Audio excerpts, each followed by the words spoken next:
Good morning once again to everyone. Good morning.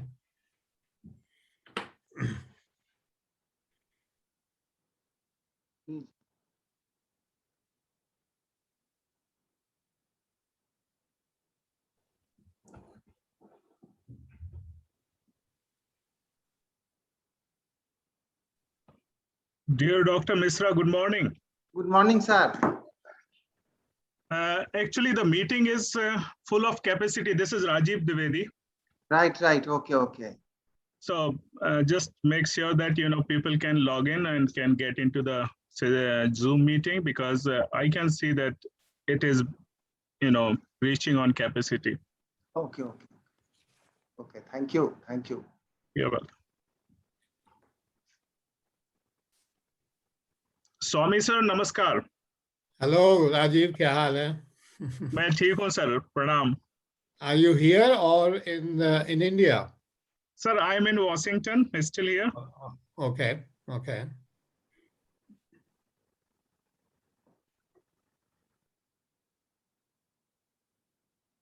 So it's only about 9:30 for you.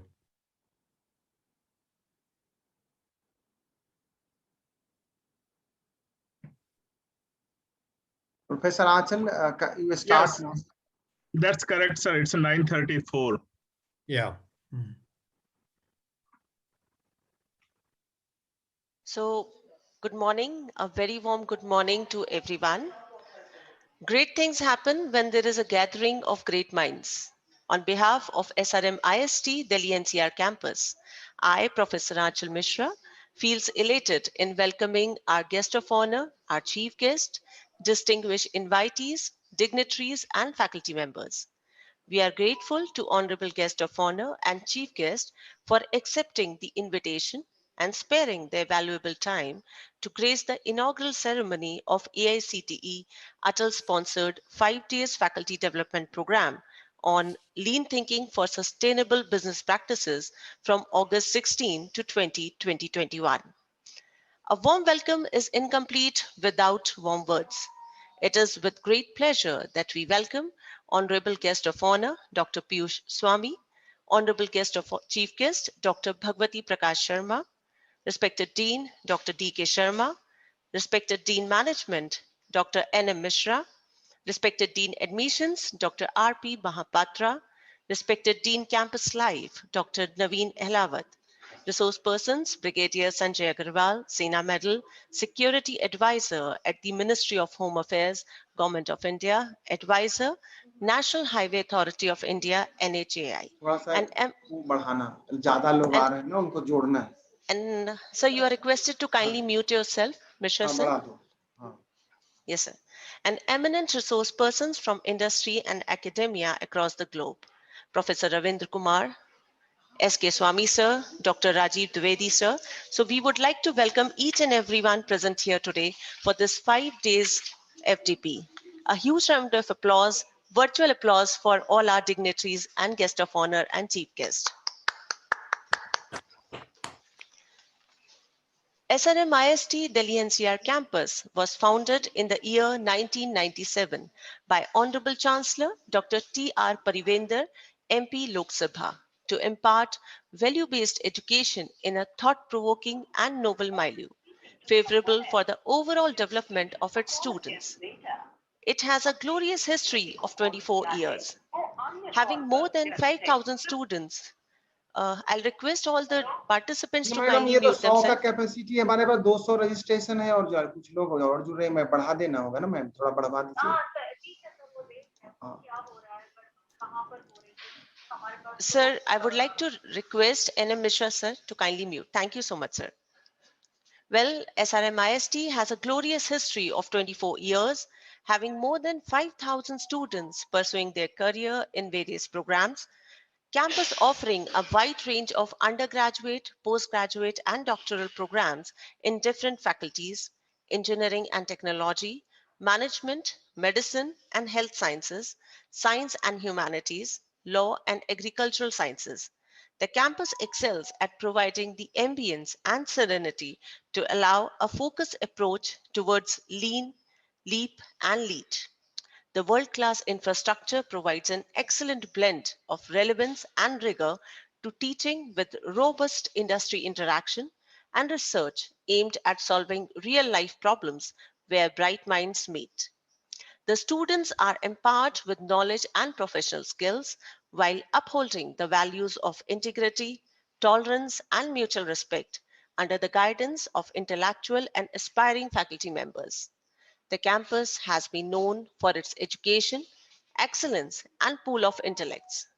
We feel elated to share that SRMIST Delhi NCR campus has been ranked Best Engineering College in the year 2021 by Careers 360 Engineering Ranking 2021, 4-star Diamond Rating awarded by QS iGOG UK, Category A University by MHRD UGC, highest A++ grading as per NAC, 35th ranked by NIRF.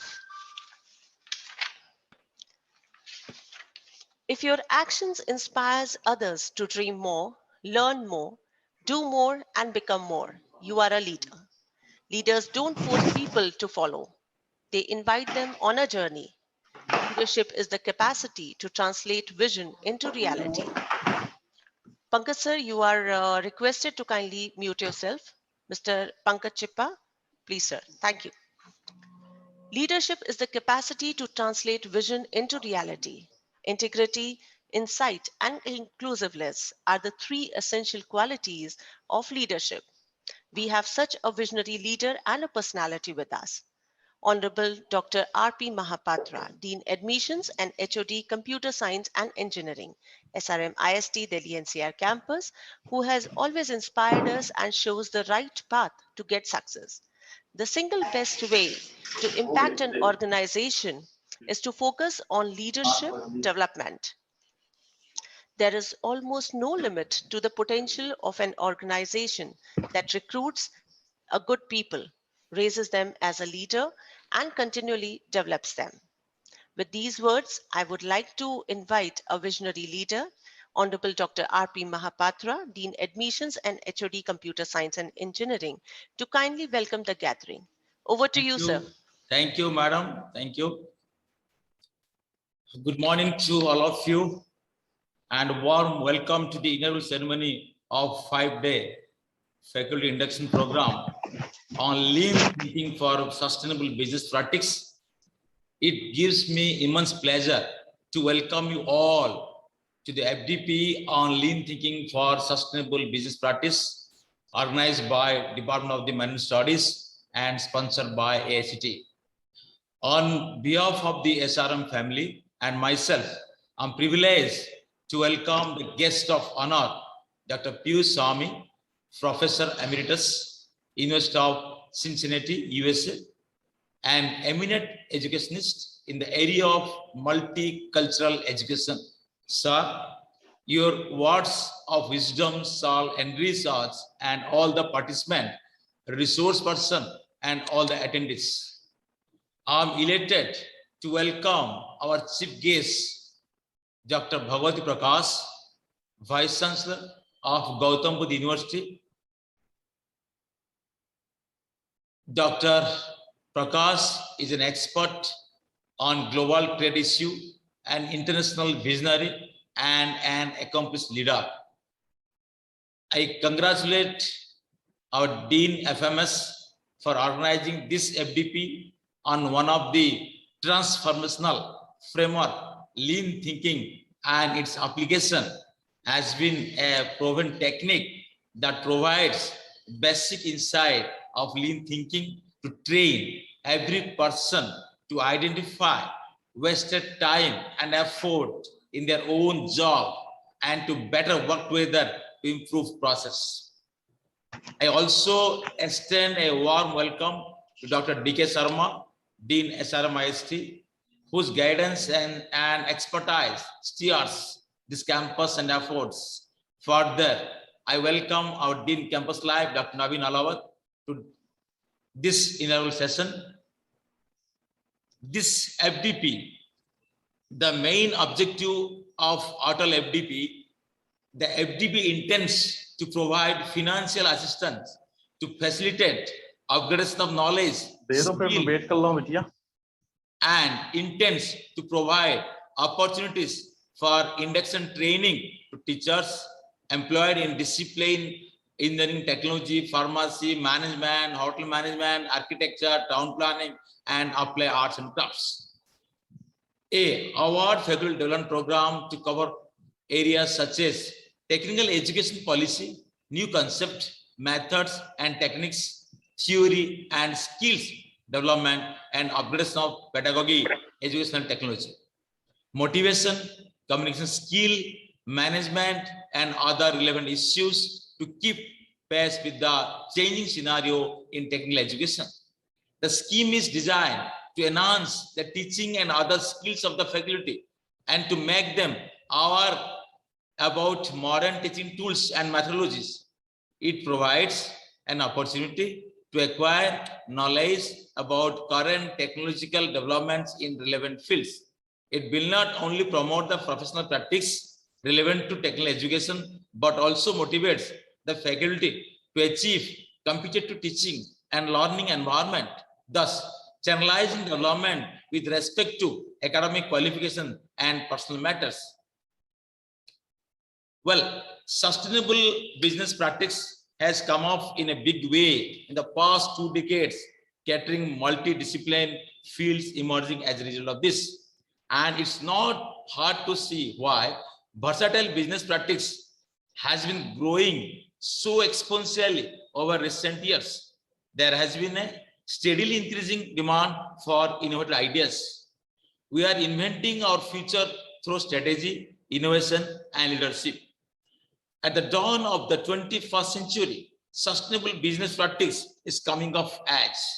Leading global corporations are embracing such practice as a strategic framework for integrating their business enterprises, creating innovative solutions to the complex needs and requirements of the business environment, and thinking strategically about leading change. This may be perceived as a subset of the broader concepts of sustainability and sustainable development as defined by the international community of nations and United Nations. Sustainable development and related practice involving articulating, integrating, and achieving social, economic, and environmental objectives and initiatives to protect humankind and the natural world. I believe that this RTLFDP on lean thinking for sustainable business practice is a perfect platform to explore and listen to experts in details on reducing energy cost, improving brand image and customer preference among specific buyers, generate positive media coverage for the company, and help attract workers who want to work for business that practice CSR. Once again, I welcome you all on behalf of entire fraternity of SRM IST Delhi NCR campus and wish you fruitful experience of learning and discussions. My best wishes. Thank you. Over to Professor Anchal Madam. Thank you so much, sir. Thank you so much. Your kind words and your welcoming address. Indeed, this will definitely improve and this will definitely help us. Thank you so much for your blessings and welcoming our gathering. Thank you so much. Leaders instill in their people a hope for success and a belief in them. Positive leaders empower people to accomplish their goals.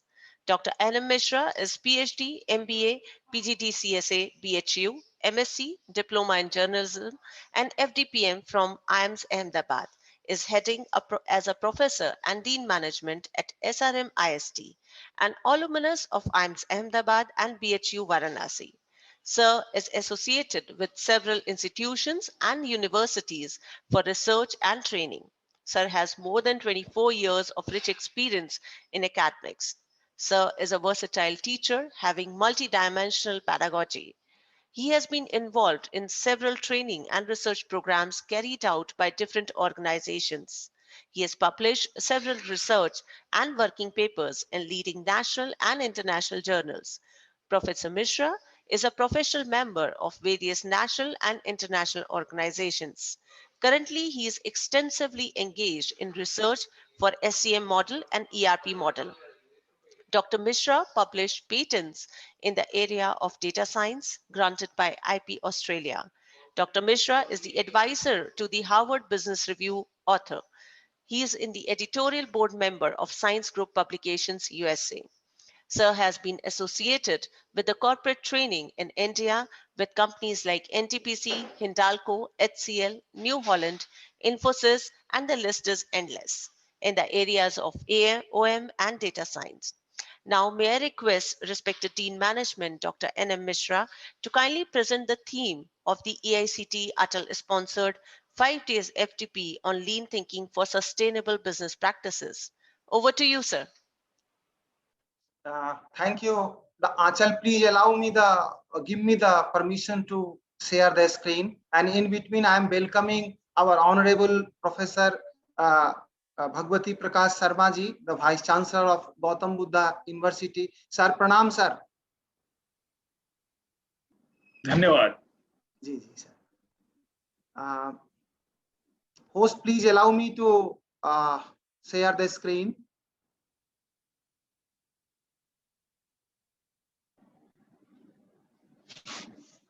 Please allow me to share the screen.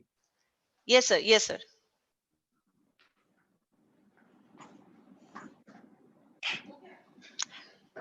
Sir, you are requested to kindly share. Rights I've given to you, sir. Mishra, sir.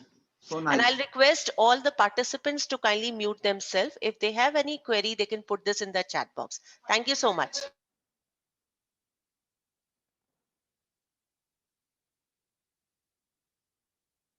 Honorable Chief Guest Sir and the guest of honor Professor Swami Sir, SRM IST NCR campus is one of the best institution of the country, NAC A++ awarded by the Government of India, and he, with the sponsorship of All India Council of Technical Education and with the 200 participants, we are going to start an FDP from today 16th and it will continue till 28th of August. This is in the area of operations management, and a broad topic have been taken, lean thinking for sustainable business practice.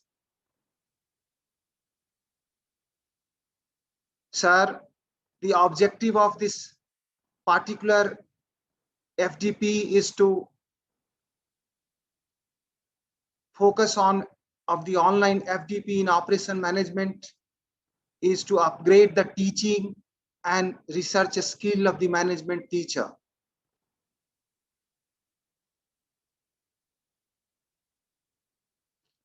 Sir, with the support of AICT and SRM, we developed the curriculum, carefully blending the different sessions that cover a range of topics, including lean thinking in the management education, lean practices, teaching, learning in the lean, applying the lean thinking in the higher education, and the most relevant and pertinent lean industry 4.0. And today we are suffering from COVID-19, world is suffering from the ups and downs. So therefore, how the lean thinking can help to recover from economic recovery from the COVID-19 world, that also we have incorporated. And the most interesting of all is we also included the lean philosophy of ancient India, which our management teacher will understand what are the different philosophy was there and which is coming through that. We also incorporated in our curriculum, sir, the Vedanta and the lean thinking. And we got a very, we will learn the Vedanta and lean thinking with the help of Sringeri Mutt. And at the end of this, we will learn a test will be conducted for the participant and the certification will be given by the All India Council of Technical Education, sir. The online FDP is going to be delivered from today through D2D mode, device to device mode. We will use the Zoom platform And we have already shared the profile and portfolio of the different management teachers. Around 50%, more than 70% professors who are participating today are mostly teaching in the different good business school of India and abroad. We have also created, sir, the WhatsApp group, for separate WhatsApp group for the resource person, WhatsApp group for all the participants. We are also interacting with them through email, and we are also going to use an innovative platform, Padlet, for the group discussion and other things. Sir, AICT have already provided a platform through which the participants have registered directly on the AICT platform. They registered, their attendance will be marked by the AICT, and the test will be conducted by the AICT, and on this basis of their performance during this FDP, the AICT will award the certificate to them. The recording of all the sessions, including the inaugural session, will be uploaded on the AICT portal for the future reference, sir. Honorable sir, our chief guest and guest of honor, sir, the time, days and timeline is very important. As a coordinator of this program, I would like to share you what are the different components we have incorporated in the different dates. On the 16th today, we are on the inaugural mode where all our participants will get blessings from the guest of honor, eminent Professor Piyush Swami, who himself is a great academician, who is the chairman of the World Curriculum Development Committee, and who is the Professor Emeritus, and he has seen the journey at the public university of Cincinnati from dean to rector level, and then he will give us the blessings. And finally, a great economist, great country leader, and great educationist, Dr. Bhagwati Prakash Sharma ji, who is our chief guest. He will also give the blessings in this inaugural session. Sir, today itself, 3 sessions will be conducted, in which introduction of lean thinking, role of lean thinking in the management education, understanding the lean philosophy. 3 sessions of 90 minutes each will be delivered and taught by Professor Sanjay, Brigadier Sanjay Agarwal, who is the advisor to National Highway Authorities, and he is an eminent professor of management. I am requesting the participant please mute, so that on 17 in the curriculum, 3 sessions again as per the guidelines of AICT, where our participant will explore and learn pillars and principle of lean thinking practices, and role of lean thinking in sustainable business practices that they will learn. And the eminent operations professor is there from Pune University, Dr. Joshi, who will deliver it. On August 18, I request my participants, please mute your mic time and again. Right. So on August 18, we have again 3 sessions on and at per the curriculum, wherein we will try to give the impart the training how we can teach using lean thinking, apply the lean, and the topic is teaching learning process by applying lean thinking, which I will deliver, and subsequently doing more with less, going lean in education, applying lean thinking in higher education strategy will be delivered by 2 eminent faculty who have done a lot of research in the area of operations and lean. On August 19, we have a international faculty from Eastern Washington University, Dr. Rajiv, who will deliver, and who will give a insight to all our academicians of India and abroad. What is lean industry 4.0 practices, lean thinking in the COVID-19 world, and just-in-time practices. Finally, on August 20, sir, the lean philosophy of ancient India will be delivered by one of the great Indologists of the country, Professor Ravinder Kumar, who is the former Vice Chancellor also. And, and Vedanta and lean thinking will be delivered by, will be blessed by Swami Dr. Chaitanyanand Saraswati of Sringeri Math. And the session will conclude with a valedictory session, the blessings from the same Swamiji of Sringeri Math, an online test. Sir, without taking too much time, because all of us are waiting for the blessings from our guest of honor and chief guest, our learning outcome, which we are expecting from all our participants, is very important. As a coordinator, my duty is to say about the learning outcome, what we are expecting, the country is expecting from you. Gaining a more complete understanding of the objective, make decision about what is worth teaching in the classroom, make better decision about how to teach and assess the terms in terms of the objectives, and enrich in learning, teaching, and assessment and competencies. Make working environment and life easier. Lean thinking philosophy, as a teacher today we are living in the stress, so this particular FDP will give you an opportunity to make working environment wherever we are working, make environment and life more easier and easier. We are expecting this outcome from your side. And finally, sir, certification. Our all participants, sir, will be awarded with a certificate of participating, meeting the necessary requirement and satisfactory performance in the coursework by the AICTE, Ministry of HRD, Government of India. I am trying to encapsulate the theme. We all, sir, after completing this FDP, we will focus on creating the value for customers by removing product-related perceptions and ideas from the organization.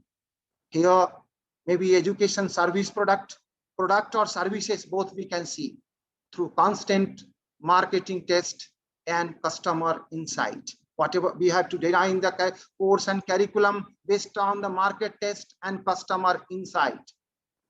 We create the most customer-centric business model, services or product to achieve the maximum efficiency. With this encapsulation, I am welcoming you, all the participants who is going to participate in this 4 days FDP. And I'm also welcoming, we are waiting the blessings of guest of honor, Professor Swami, Professor Piyush Swami sir, and Professor Bhagwati Prakash sir. Over to Dr. Achal. Thank you, Achal. Thank you so much, sir. Thank you so much for giving a glimpse of SRMIST and today's FDP. Thank you so much, sir. Leadership is not position or a title. It is an action and example. We have such a great personality with us who always left his remarkable impression on everyone. Dr. Piyush Swami, Professor Emeritus, University of Cincinnati, USA. Dr. Swami is a professor of science education in the curriculum and instruction program. His areas of main interest are in the field of science teacher preparation, multicultural education, and international education. Sir teaches graduate level courses for both general and specific science methods and Sir, excuse advise me, हाँ. postgraduate and doctoral candidates in the respective fields. Sir is currently the President of World Council for Curriculum and Instruction. He has served at the senior head positions such as Dean, Director, Vice Chancellor, Rector of Vice Chancellor at University of USA and abroad. Sir has published numerous research papers in the international journals of repute, published book chapters, and has worked on various funded research projects. Professor Swami, an American citizenship philanthropist, set up at CSR Venture in India East and West Institute as he is an honorary chairman. Sir has been invited for presentations at Chicago, New Orleans, LA, Ohio, Portland, and the list is endless. Now, I would like to invite our honorable guest of honor, Dr. Piyush Swami, to kindly address the gathering. Over to you, sir.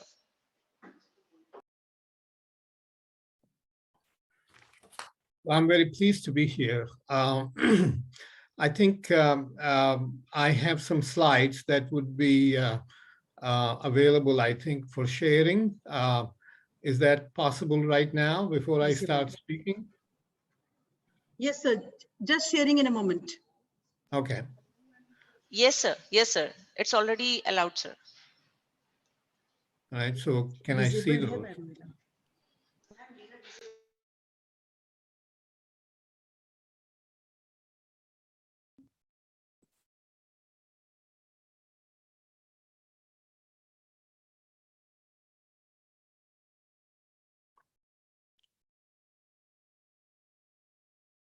Let me start talking because when you are ready, just show those slides and I will tell you how to proceed with them. Okay, I see them. Let's not show it yet until I ask you. So could you take it off, but keep it ready on cue? Okay. All right. Well, thank you for your kind words. I am very, very grateful to SRM and Dr. Rajendra Prasad and Dr. Mishra. I'm looking forward to hearing from other chief guests who are here this morning. It is a little bit strange that it's about 1 a.m. for me in the United States, while it is early morning for you.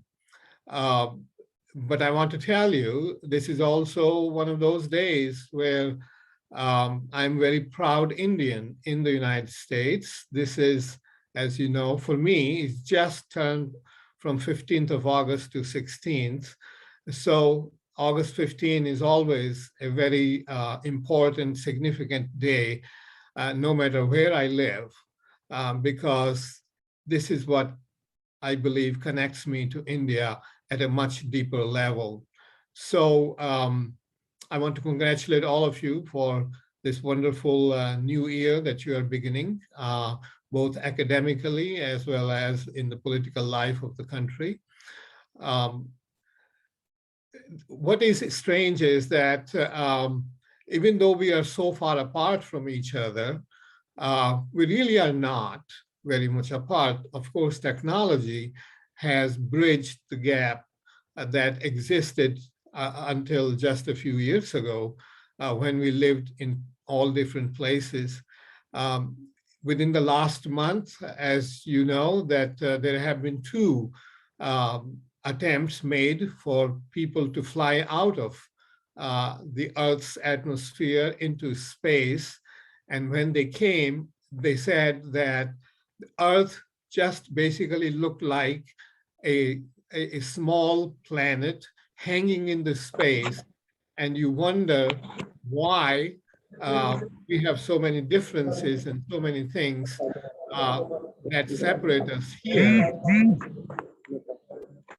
from outside. It doesn't look like that there are any national boundaries, the geographical boundaries, or any other such thing. We are all one humankind. And as such, we need to not only work with each other, but work for each other. And I think that's with that frame of reference in my mind, I want to say some things that are a little bit more pertinent for the educators who are gathered here. You will hear from me. Actually, let me just tell you one other thing. I received my education, undergraduate education, in Modinagar. So I'm very familiar with the surroundings of the SRM Institute. And I have been traveling to India almost 2 or 3 times a year. So I have been keeping myself abreast of the things that have happened here. Of course, this past year is a unique year for all of us here and everywhere else in the world because of the clamping down of lockdowns, and our lives have completely changed as a result of that. I'm hoping that Indian universities and institutions will begin their academic term very soon. because we have learned some things from our past, and now hopefully we can incorporate some other ideas as we begin our new year. Now let me talk to the educators a little bit. I have looked at curriculum and instruction on a pretty much of an international level for many years. And one thing that I have learned is that as an educator, we always have to be at the top of our game. By that, what I mean is that we need to prove ourselves to our students almost on a daily basis that we know what we are talking about, that we have a perspective that is far bigger, broader than just a very narrow goal that sometimes the students have. Just give me a degree, or just get me through the exam, or just get me a job. As an educator, we have to look beyond that. We have to look at the wider perspective of why society spends such great amount of energy and resources and money and effort to educating the young generation. It is not because we need to have them a certificate in their hands, because you see, the certificate getting is important perhaps, but it is not the end in itself. What we need to do is we need to prepare students who are future citizens, future leaders, and they are the ones who will push the economy further, push the human life further, and make life better for everybody else. And so the person of a teacher is an essential component of a developed society. India has claimed to be a leader in education for a very long period from the ancient times, and we were. But we also know that everything is not always great. And so this faculty development seminar program that we are starting today is really essential. May I share some slides now, please? The first slide, please. So why do we need the faculty development program? Because, see, the education focus and the context are changing rapidly. They're not stationary, they're not stagnant. The new needs, new ideas are constantly coming forward. So in order to keep abreast with that, the faculty has to remain competent for fulfilling the needs of the society. If the needs are changing, the faculty has to change also in their own expertise. We have to continually advance our knowledge and skill base, and this is very important, and also our instructional pedagogy. If we keep teaching the same way that we have been taught 30 years ago, 20 years ago, 10 years ago, chances are we are going to become very stale very soon, because the change is fast. Second slide, please. The major changes that are coming, they are coming at a rapid rate. We are looking at changes in the curriculum and courses at each program, in each college, in each university. We are looking at the expectations of the society, and those are also changing. What used to be acceptable at one time is no longer acceptable, or minimally acceptable as the time progresses further. We are also looking at changes in instructional pedagogy, the new teaching techniques. We have all just come through almost a year-long lockdown where online education became the only way we could communicate with students, whether it is in the school level or the college level. And this has been a golden time for international cooperation. I know in my university, we were offering courses that were being taken by students in India and China and Japan and Africa and all other places. because this gave an opportunity for educators to communicate with students throughout the world. These kinds of things need a different instructional pedagogy. Not only that, just within our own context, we cannot keep on teaching the same things from same notes every day, every year, and expect that the students are going to be just as excited as they were 10 years ago. So the new technology and new practices are evolving, and they have to be part of our repertoire as we work with the students.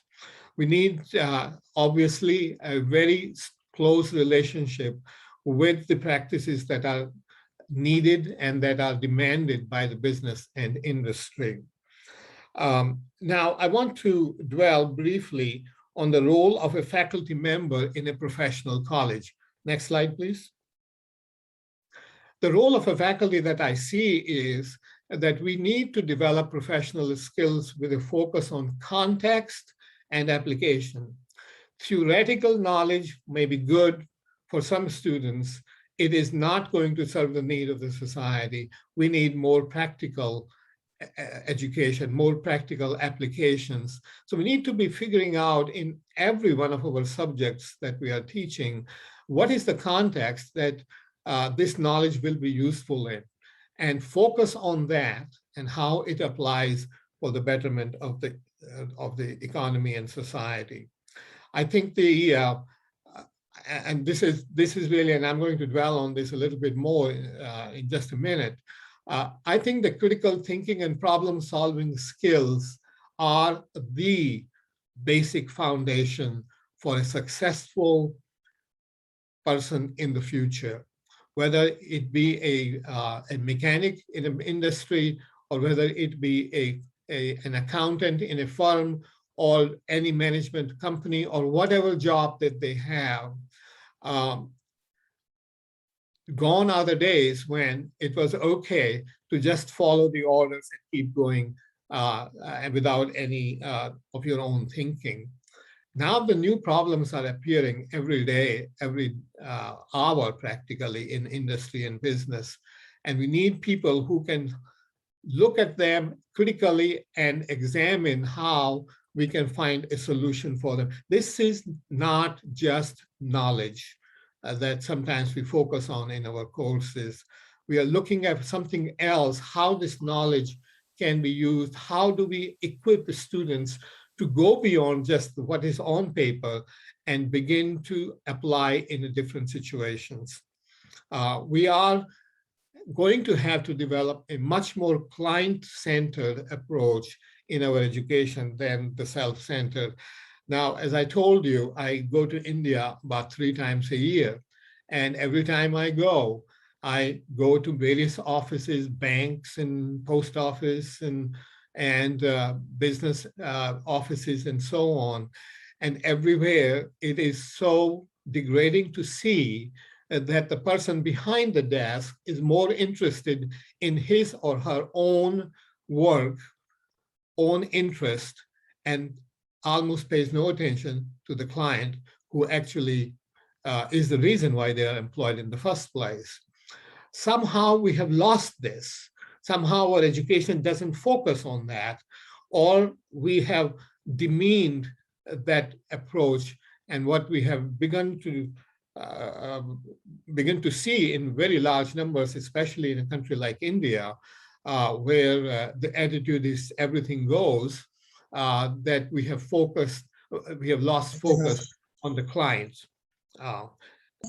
So let me talk a little bit about the state of our education in India as I know it. And my perspective is quite different than perhaps your academic pursuits have contributed to your education. So let me show you some things that might shock you from the students who are coming out of many of our colleges in India.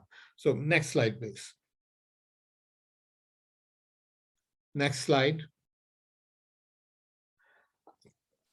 Before I do that, let me also say that the quality of faculty is intertwined with the quality of student achievement. What I mean by that is, if we want to develop the students, then we have to develop the faculty. And I'm so glad that 200 plus of you are here attending this seminar, taking your own time and trying to improve your own educational repertoire. What faculty focuses on primarily is what their students would focus on in their own education.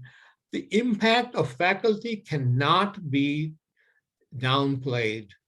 Students learn what we teach, and not what we teach through our words, but through our actions, through our attitudes, through our motivation, how we spend our time, how we try to improve ourselves or not. All of those things are learned by the student, whether that was our goal or not. So what we focus primarily on is what students learn eventually from us. It does not always have to be formal, sometimes informal education that we provide is just as important. And I think this really obligates us to introspect our own personal behavior. What we would like to see in our students is reflected by what we do ourselves. To assume that I am only hired, employed to teach students a certain course, a certain set of books or materials and so on, and not worry about what I do in my personal life or how I spend my personal time in the college or outside the college, it has nothing to do with the students, is short-sighted. Our personal behavior has far more impact on the students than anything that we will teach in a formal way. I think the professional ethics of the faculty would greatly influence the student work ethics. If we are not hard workers, if we try to cut corners every which way we can, or we do not fulfill our own obligations that the institution has placed upon us, then we are imparting a very poor work ethic for our students. And so this FDP, again, is a very important cog in trying to impress upon us, trying to improve ourselves. And the students see that we are constantly growing rather than being stagnant. Next slide, please. India, as you know, graduates millions of students, but very few are fit to hire. Next. Most large businesses have thousands of vacancies. I'm talking about the United States. I'm talking about India. Thousands of vacancies are there that are lying vacant because they cannot find qualified and skilled candidates. So on the one hand, we try to claim that we have graduated so many students in India. On the other hand, very few of them find jobs because they don't basically know what they should know. Next. Now, it is said that at least half of the jobs that our elementary school children today would fill in their lives have not yet been created. In other words, the evolution is happening so fast in the professional world, in the business world, in the industrial world, that what our elementary school children, when they become adults, what they will do, we don't even know those jobs yet. And I think all of us can attest to that, because what happened in 1990s in India changed everything after that as the IT industry became more developed in India. It changed the entire fabric of the economy of India. Those jobs were not created when I was a student in Modinagar. The computer had not even been invented yet. I remember the day when the Microsoft Windows were announced, and there were lines of people outside the office because they wanted to see what this thing is. People were afraid at one point about computers. And look what is happening now. And we cannot do anything here or anywhere else without the help of computers. Those jobs created after 1990s. And I think the next evolution is also coming when the computer will become like a plowshare in a field. It will just become a very simple tool, but the things will build on it. And this is not the time to talk more about that, but I'm sure most of you are aware of the kinds of things that are happening in the world. Next. I just put this slide in. I saw somewhere this, if you pay peanuts, you get monkeys. In other words, faculty, if you expect a lot of things from faculty, you need to pay them accordingly. Next. In one state in India, there are more than 1,300 engineering colleges. I think you might know which state I'm talking about. Nearly half of them have been closed due to lack of students, faculty, and low prospects for their graduates to find suitable jobs. We went after numbers, quantity, and forgot the quality. And what happens? Ultimately, it's the quality that counts, not the numbers. We need to educate everybody, yes, but we don't need to educate everybody in the same thing, because then the standards go down fast. So while I'm very sympathetic that everybody should be educated, I am very, very sad to see that all students are not educated because they are in college. Next. Just about 13,000 rural schools in India. They did a survey of that and found in 5th grade, the students who are in the 5th grade could not read at the 2nd grade level. I'm sure many of you are familiar with that state of affairs in India. The education is, somebody say education is what used to be, and I think that is very true. I think the standards have gone by the wayside, and now the focus is on somehow get through the year, get through the exam, and get through, and then pray that somebody will get you a job. And yet not much focus on what they can do or what their output would be. Next. Let me show you some examples of graduates from business colleges. Now, this may shock you. These are students, I'm going to show you some work, who all have MBA or MCA degrees. And when they came for interview, they were asked a very simple question. Can you write down what BBA or BCA stand for? Let me show you what they said. This is during the interview. Go ahead, next. Next slide. Here is one student who said he was LLB. Look at what he said, what the spellings are, what he wrote, bachelors. Next, I'll show you several examples of this. They have no idea, even their own degree, what that stands for. Next slide. Here is one. Again, ask, what does BBA stand for? There it is. This person, and I'm very shocked, actually, how poor the spellings are for Indian students. You drive down from Modinagar to Delhi and you see signs both sides of the road. You see behind the cars, everywhere else, big signboards full of spelling mistakes. I think people just think that they can make it up as they go. And if that's the standard, then somebody is going to stop them from moving forward. Go ahead, next, please. Here is again, same thing. Say, what does a BBA stand for? Bachelor of, couldn't write that. Business, I don't know what that was, application. They don't know what degree they got, let alone what they learned from it. Next. Bachelor of Commerce okay? And then she writes bachelor again, makes up her own spellings. These are graduates of our universities who have a degree, master's degree in business or some other field. And this is what their standard is. Next,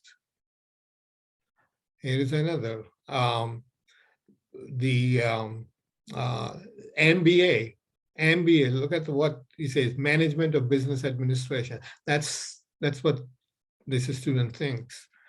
Next, here's a BCA student.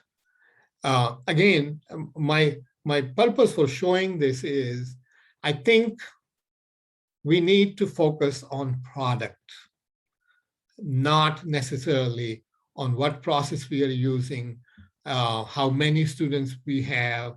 I think we need, as faculty, as individual faculty, I think we need to take pride in our own work. Next, please. So I am a role model for the students. And here are my questions. Can I really say that I take pride in my work? Pride. I am very proud of what I do.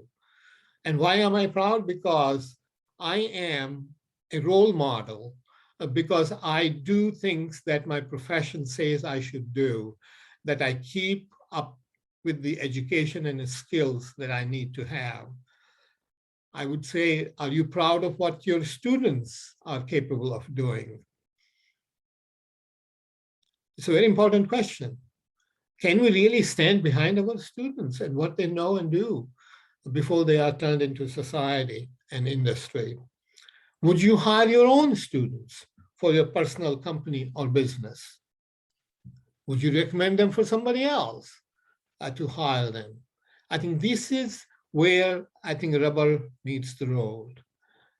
If we are not proud of our work and our students, then I think we need to rethink very carefully of what it is that we are doing wrong and how we should carry out our work. With that, I think I want to congratulate you again for being here and spending 5 days trying to learn and hopefully improve your instructional pedagogy, because this is what the foundation for the future students will be. This is what the foundation of the next generation will be. Again, I thank the organizers of this program for inviting me to be with you. And I wish you very well, good luck and best wishes for a very meaningful, very productive week ahead. Thank you very much. Thank you so much, sir, for sharing your words of wisdom and your rich experience. Indeed, we all are grateful and it is a pleasure. It is a matter of pleasure for all of us listening to you. Thank you so much once again to you, sir. Well, outstanding leaders go out of the way to boost the self esteem of their personnel. If people believe in themselves, it's amazing what they can accomplish. It is our pleasure to have with us Honorable Chief Guest, Dr. Bhagwati Prakash Sharma, Vice Chancellor, Gautam Budh University, Greater Noida, Uttar Pradesh. Professor Sharma is an expert on global trade scenario, the WTO, free trade agreements, economic globalization, patents, investment measures, business environment, social, cultural values and trends.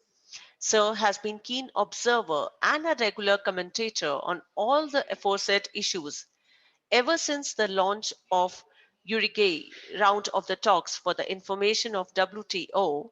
He has been participating and keenly studying the MTAs in the biannual ministerial conferences of WTO since 2003. Among the latest events, Sir has participated in the 10th biannual ministerial conference of WTO held at Nairobi, Kenya from December 15 to 18, 2015. Sir has spoken on variety of issues there, including automatic compulsory licensing, agricultural issues, intra-firm trade, special safeguard mechanism, and a series of other issues. leadership of an international visionary, a visionary on management and globally renowned expert on global business and economics scenario, having an in-depth understanding of the dynamics of global trade policy, interpersonal effectiveness, work engagements, organizational culture, and transformational leadership. Sir enjoys a reputation of a nationally renowned consultant on intellectual property rights, industry clusters, zero-based budgeting, competition law, and free trade agreements. May I request Honorable Chief Guest Dr. Bhagwati Prakash Sharma, Vice Chancellor, Gautam Buddha University, Noida, Greater Noida, Uttar Pradesh, to kindly welcome the gathering with his inaugural remarks. Over to you, sir. Thank you, Dr. Mishra. You have very elaborately introduced me. That was not needed, but thanks for that. The Honorable Guest of Honor, Professor Piyush Swami, the Dean, Dr. D.K. Sharma Sahab, another Dean, FMS, Professor N.M. Mishra, and the Registrar, Dr. S. Vishwanathan, all the esteemed deans, directors, heads of the department, delegates, faculty members, and research scholars. Indeed, lean thinking has transformed the Toyota production system. But I do feel that it is not an exclusive philosophy. Even the basic concept of marketing also focuses on delivering value to the customer and integrating all production and manufacturing around that. So I think in the arena of management, we have been discussing the lean thinking philosophy or all the transformational package by different names. Even when I go to the Taylor's definition of scientific management is the way how to do anything in the best possible manner. And therefore, I would like to focus upon three things. One is, no doubt, lean thinking has transformed Toyota production line, and lean thinking since 90s has been finding a lot of, I say, followers. Lean thinking basically focuses on optimizing the whole. That is how to optimize the whole to deliver the optimum value to the customer, and at the same time satisfying all kinds of human stakeholders. Here I would like to focus upon two things for holistic thinking. One is how can we transform Indian business, that is number one, and how can we transform the Indian education system. So I would focus upon that. Now, just I'll be making a stray comment. That no doubt Toyota has been a bankrupt company in 1950s, and it has been turned around thereafter. But if we go through the overall business ecosystem in Japan, I'll just like to quote one fact, that in Japan, only 4% foreign cars are being purchased by the customers. The kind of economic patriotism that is displayed by every Japanese consumer is reflected into that. When President Trump won the election, even he has warned the Japanese planners that you should enhance or facilitate entry of foreign cars, including American cars. You have been selling more than 50% cars in the American market, but the whole of the rest of the world other than Japan is able to sell only 4% cars in Japan. Otherwise, all the cars being purchased are 96% cars are made by Japan. So this kind of patriotism has helped Japanese industry in rolling out made by Japan products, and just getting a basic demand markets also. So when we are analyzing the lean philosophy of business practices, we also should keep in mind the overall ecosystem that exists in Japan. It happens in every respect. Now, just to the contrary, when I quote Indian example, in India, 13% cars, that is of Tata and Mahindra, are made by India, and rest are assembled in India and are all foreign brands. So at the outset, I would like to mention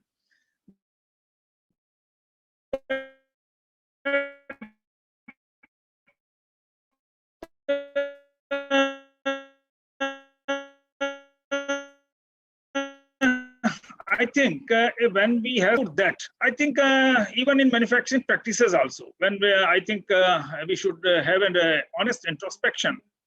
Today, we have been assembling mobile phones, we have been assembling metro trains, we have been assembling refrigerators of Whirlpool or other companies, we have been assembling the passbook printers. So actually, we don't see any downstream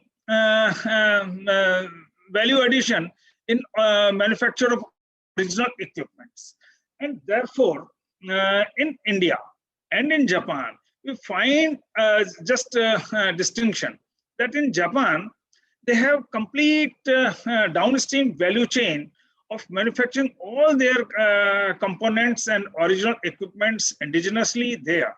And therefore, the kind of practices that Japan is adopting, I think India has to adopt a different kind of practice. And at present, at least, we have to think of strategies where we can conceive the idea of launching ever newer products, launching made by India brands, and then only we can make. So just if we have a macroeconomic analysis, today, almost 60% of the manufacturing is confined into 4 countries. China has even outshined US. Today, China has the highest share in world manufacturing, that is 28.4%. US has also been pushed back. US has only 17.5% contribution in world manufacturing. Japan is holding 3rd position in spite of having only 1.6% of global population. Japan has 10% share in world manufacturing, and the 4th rank is of Germany.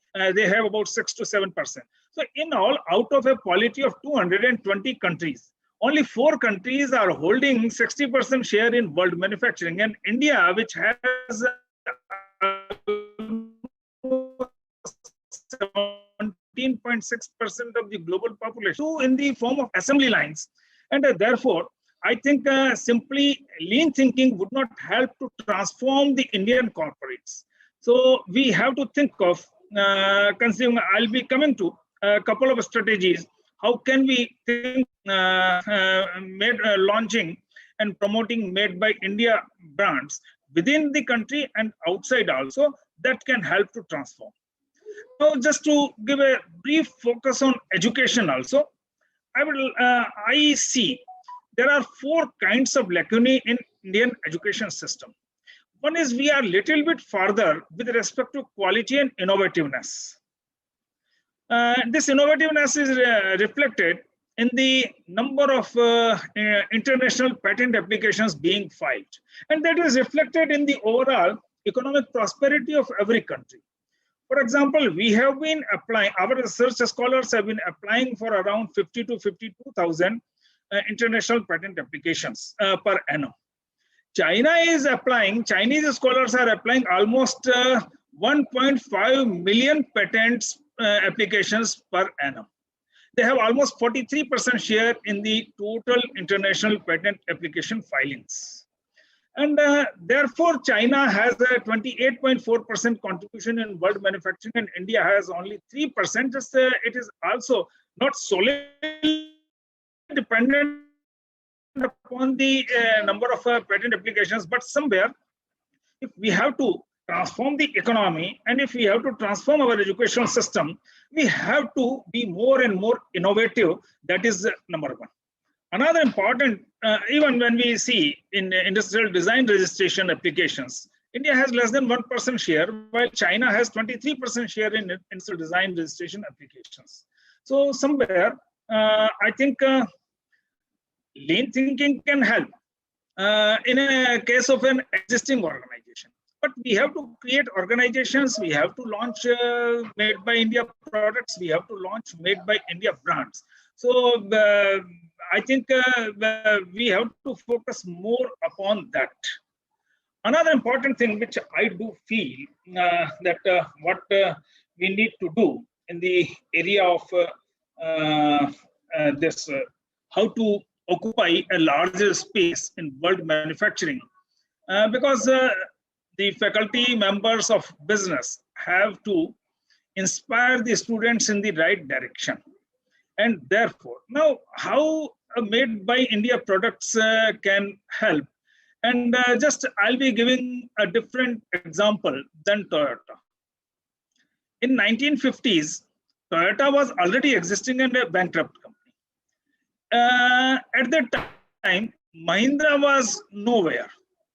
The promoters of Mahindra and Mahindra were scrap dealers at the time of independence. And one of their partners was a Muslim, and he migrated to Pakistan, and therefore their business of scrap dealing was also affected. Coincidentally, during that time, Willys had to assemble its Jeep and deliver in the Indian markets. At that time, we were not having any indigenous Jeeps. They offered to the Willys that, all right, you bring completely knockdown kits of your Jeeps and we would assemble here. So you would save in transportation costs, as well as the assembly line cost would be much lower in India than as compared to UK, and the freight charges would also be lower. So that way, Mahindra people started assembling the Willys Jeep. Then they thought of launching their own product. So they brought Commander, and then they brought Scorpio, and then they acquired Sangyong in Korea, and they also introduced their cars, and they also introduced their trucks. And now it is a complete automobile company. In 2010, they thought to enter into aerospace manufacturing. So instead of developing their own design, and instead of going for a greenfield project, they picked up Gippsland, Australia, a small agriculture purpose, tiny aircraft manufacturing company, and they acquired that in Australia. And then they acquired 3 other small aerospace spare part manufacturing companies which were supplying to the Gippsland, Australia. And then in the Malur near Bangalore, they set up a plant to manufacture aircrafts. And today they are manufacturing 6 variants of aircrafts up to 22 seats. And their aircrafts are national carriers for many countries in their civilian transport. So what do I feel? That there can be lean thinking as one strategy that can help India. But since we have very few made by India products and brands, almost 80 to 90% brands are just being assembled here, whether these are the mobile phones or as even, for example, in case of metro trains also, whether it is Bombardier of Canada or Alstom or Thales. So only the rolling stock is being assembled. So I think beyond lean thinking, I would also like to an example of how a brand can help. And even here, I would be talking of a strategy of acquisition from abroad. People of my age must be remembering that in somewhere around 2000 or up to even 2005, Tatas were not able to sell their tea in the retail. Their brand equity was very poor. And in spite of heavy advertising. And during that time, Tatley, a tea company in UK, turned bankrupt. It was heavily indebted, and Tata's acquired that company. People were astonished that such a heavily indebted and bankrupt tea company had been acquired by Tata's. This brought down the share prices of Tata Tea also. But since Tatley was having 21% market share in the entire Europe and 17% market share in tea bags in US. Second largest tea company in the world. So pushing that how Mahindra people build their made by India product. And now here I'm not able to restrain myself from giving the another example of Tata's. That is also a good example of acquisition abroad. Tata, when ABS Volvo, Volvo's Scania, they are the truck and bus manufacturers for the whole world. When Volvo introduced their trucks and buses of 400 horsepower, at that time, none of the Indian companies, whether it was Tata Motors or it was Leland, none was having any truck or bus model, domestic truck or bus model of above 200 horsepower. So Tata thought that if we will develop our own technology to compete with Volvo, it may take 2 to 3 years. The technology may be accepted or may be rejected. So instead, they just found that Daewoo Commercial Vehicles Limited has become bankrupt in Korea. And prior to bankruptcy, that company was having 25% market share in the high-end trucks of 400 horsepower in South Korea. I thought that it is having market-tested technology. So again, that was a bankrupt company. It was being auctioned by the lenders. They acquired it for 100 million pounds, 10 crore pound, 10 crore dollars mein unhone use kharida. And then it Tata Daewoo, and there they developed the world-class truck model Novus. They took almost 1 year in developing that model, 400 horsepower. Then they acquired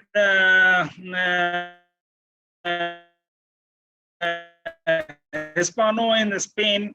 They had before this acquisition of Daewoo, Tatas were selling almost 95% of their output within India.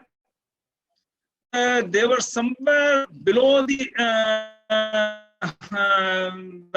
top companies.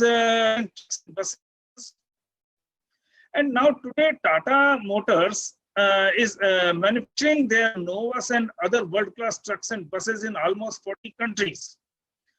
And Tata Motors is the 4th largest manufacturer and the largest truck manufacturer in the world. So I think of India, either we have to go for our own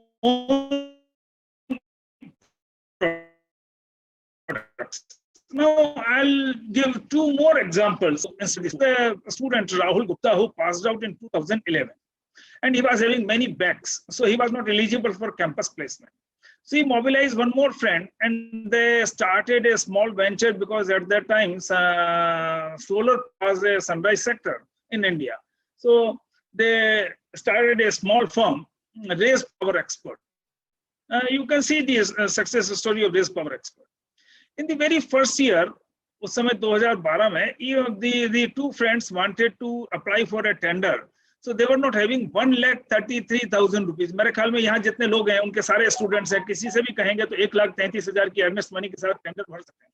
But at that time, the 2 young graduates were not having even 1,33,000 to be deposited as earnest money. And that's why they skipped that tender and they started doing petty jobs for various other companies which were getting various government tenders for solar lanterns or other things. Gradually, within a year, they could earn 4 to 5 lakhs of rupees. So then they started applying for tenders. Today, Raise Power Expert, which was started in 2012, is a 900 crore company, having a turnover of 900 crores. So I think we have to motivate our students to be employer for others, that is to be self-employed. Somewhere, I think if we can motivate our students to be self-employed, I presume that there must be many feminine members. So I would like to give a feminine example. You must have heard of Biocon. Biocon is the largest biopharmaceuticals company in country. It's among top 5 biopharmaceuticals companies in the world. And its promoter, Kiranji Majumdar Shah, is the richest lady of India. But when she started her venture, at the time she was having only 10,000 rupees in a one rented garage. So even bankers refused to give loan to her that since you do not have anything else than these 10,000 rupees in a rented garage, so we can. She continued her research in biopharmaceuticals. And when she brought her public issue, it was oversubscribed 30 times. And today she is the richest lady in the country. But now I want to give generally the example of Kiranji due to different reasons. When Kiranji lost her father, at the time her mother was 64 years old. Normally people retire at the age of 64. She motivated her mother, being richest lady of the country, she could feed her mother well and keep her well. लेकिन उसने अपनी mother को motivate किया, mummy तुम भी अपना कोई काम क्यों नहीं करती? So she motivated her and she established her own venture. And today at the age of 88 years, her mother Yamini Majumdar is running her own independent business, altogether independent from her daughter's business, and employing almost more than 100 executives and employees in her venture.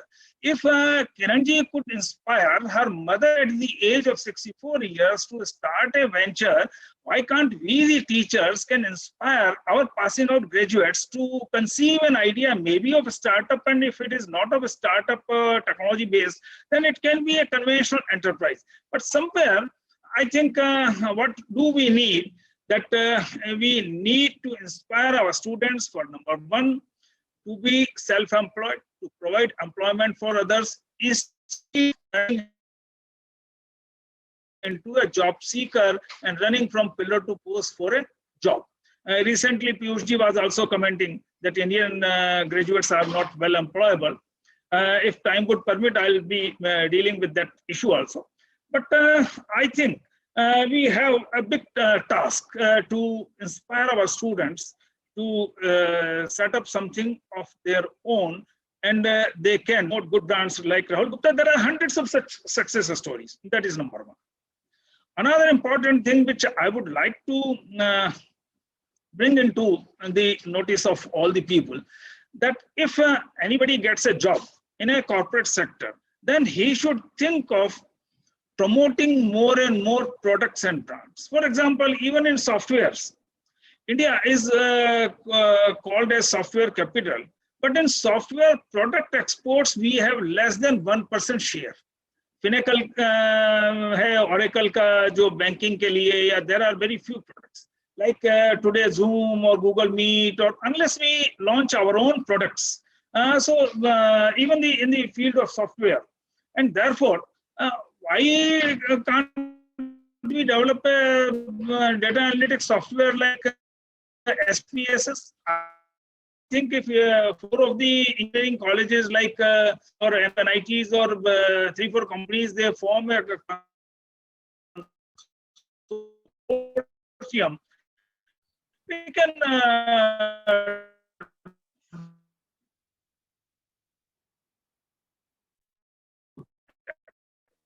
that can be done. So somewhere, whether it is in the field of softwares or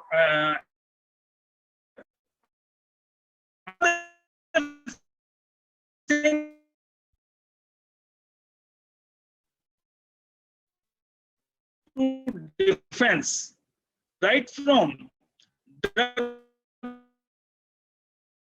molecule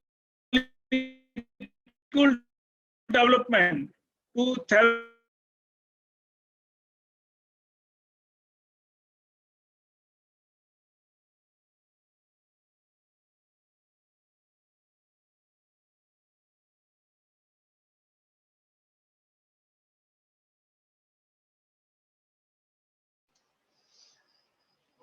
Sir, kindly unmute yourself.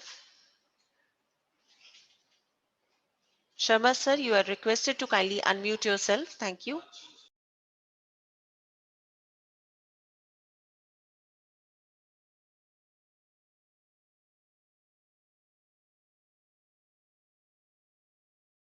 Are being rolled out by use of artificial intelligence, and various algorithmic products are being brought. For example, Illinois universities, and there are more than 200 universities which have been doing good work in launching products for crop yield prediction. When a farmer has sown corn, how much nutrients he has added, what had been the temperature and humidity throughout the season, and so how when his crop would ripen, and how much would be the yield.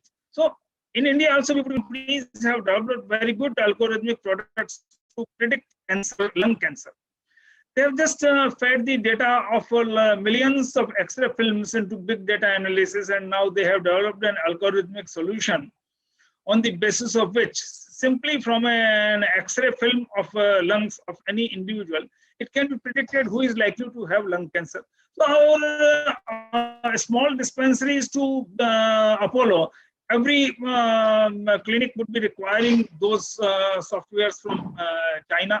Like Google has developed the retina scans on the basis of which they can find out how much blockage one can have at after how many months.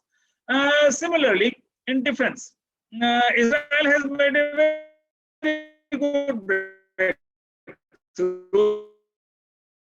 Just I would like to give that example also. Across the border, हम अपने Bangladesh border पे कांटेदार बाड़ लगा के भी उस पर रुक नहीं पा रहे हैं. सेंसर्स बॉर्डर पे कोई ट्रेसपास है तो उसकी कॉग्निजेंस लेते हैं. Then that has been connected to photo recognition system. Those photo recognition systems would detect that who is an aligned person and who is their security personnel or who is an Israeli. Then that gives a signal to a robot called Guardian. That mechatronics-based robot can run at a velocity of 50 kilometers per hour in the desert, and it naps that trespasser if it is an aligned citizen. So everywhere we would be required. So I think our industry and our academia has to think of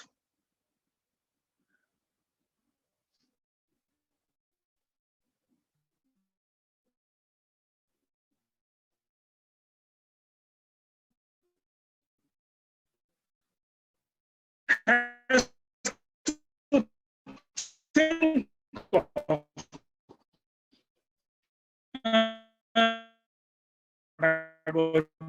this. I think we are confined to only pedagogies.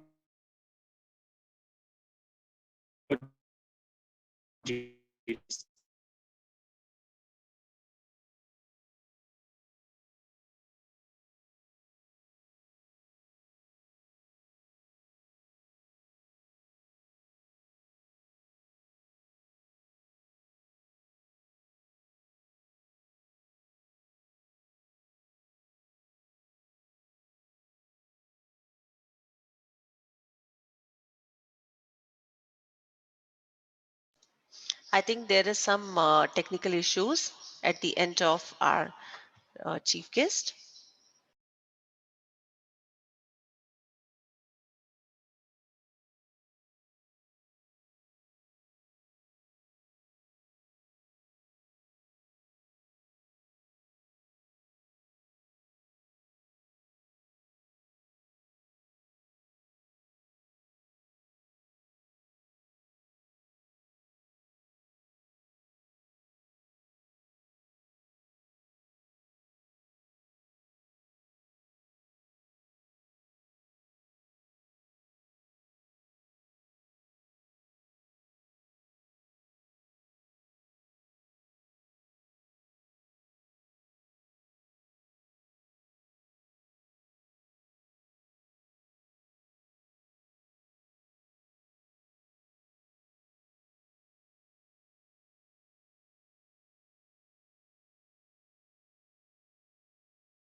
I think some technical issues are there, and Sir is joining us back soon. Thank you for your cooperation, everyone.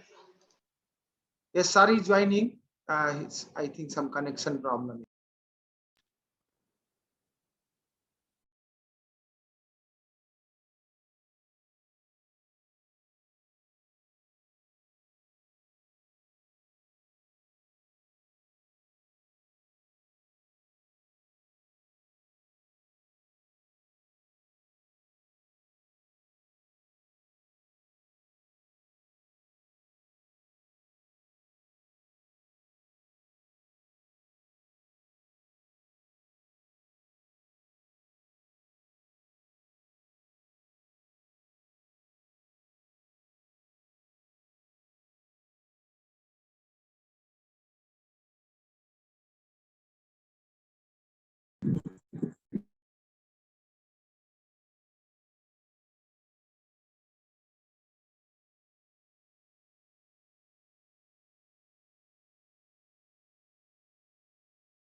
I think there are some technical issues, so sir will be joining us.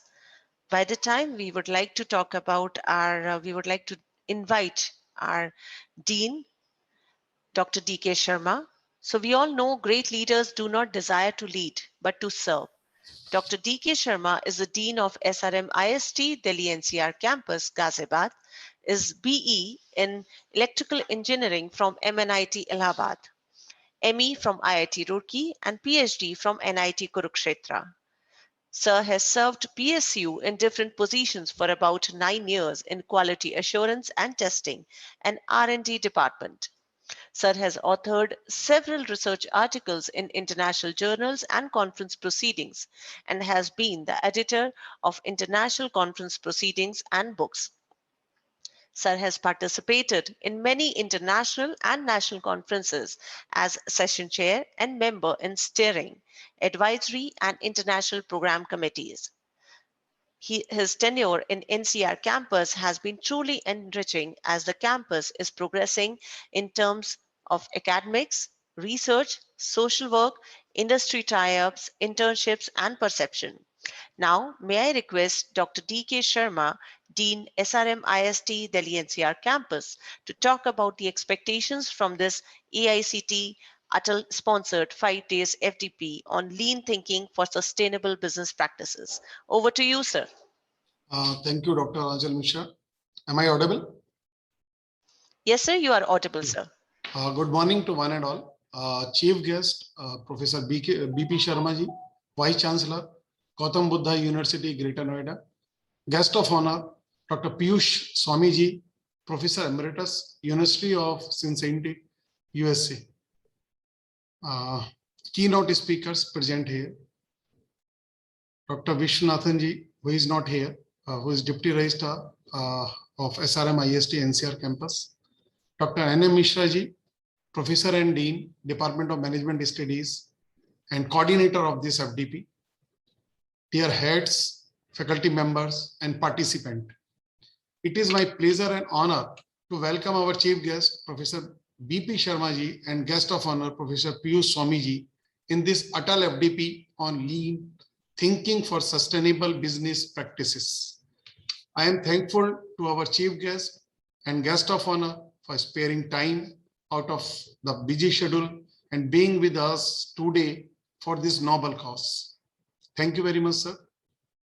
For any institution, the most important resource is the faculty members who teach knowledge and skill to the students. In order to deal with rapid changes and shifting paradigms in science management and technology, such type of faculty development program play a vital role in updating the knowledge and skills of faculty members. Without such program, teaching is often reduced to instructors presenting their understanding of the subject by only one-way teaching. This FDP will cover a wide range of activities that the institute is organizing to train the faculty members.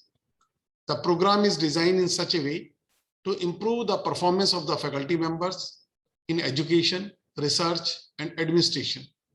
In this 5 days FDP, 14 sessions, as detailed by Professor N.N. Mishra ji, will be there, in which the expert in different domains from different part of the country will deliver their talk and will discuss the research possibility. I hope that participants will learn a lot, will update their knowledge and skills during these 5 days, and will transform this knowledge and skills to the students, and will conduct similar kind of FDPs at their parent institutions. I congratulate Professor N.M. Mishra ji for taking such a good initiative for this noble cause of teachers training. Once again, my sincere thanks to our chief guest and guest of honor for their presence in this inaugural ceremony. With these words, thank you very much. Now over to Dr. Achal Mishra. Okay. Thank you so much, sir, for enlightening the delegates about this FDP. Thank you so much. And still, we are waiting. We have received a confirmation from our chief guest that he'll be joining us soon. So, thank you, everyone. Thank you, our delegates and dignitaries. Thank you, our faculty members and research scholars. Once the chief guest will join us back, we would like to end with the inaugural session. Sir has joined us. Sir. Dr. Bhagwati Prakash Sharma. Sir has joined us. Sir, kindly unmute yourself. Yes, sir. So we would I like to have hear. unmuted myself and now I'll conclude. So we were talking that how our educational institutions and particularly business schools should focus on new teaching learning approaches falling in the category of pedagogy. Besides pedagogies, we have to focus on andragogies which facilitate adult learning. Then we also have to employ pedagogical approaches where peer-to-peer learning is also very popular these days. And besides this, what do I feel is that pedagogical approaches which facilitate self-directed learning. And most important is the transformational pedagogies. Even in lean thinking also we talk of transformational approach. And these transformational pedagogies help to transform the value system of the students also. And particularly these days, we are worried that our educational teaching or our teaching is not succeeding in ingraining ethics and values in the conduct and behavior of the students. And therefore, I do feel that we should focus on transformational pedagogies also. Besides, we also have to enhance critical thinking in the among the students. For that, we have to employ problem-based learning approaches, or we have to facilitate problem-based learning. We have to facilitate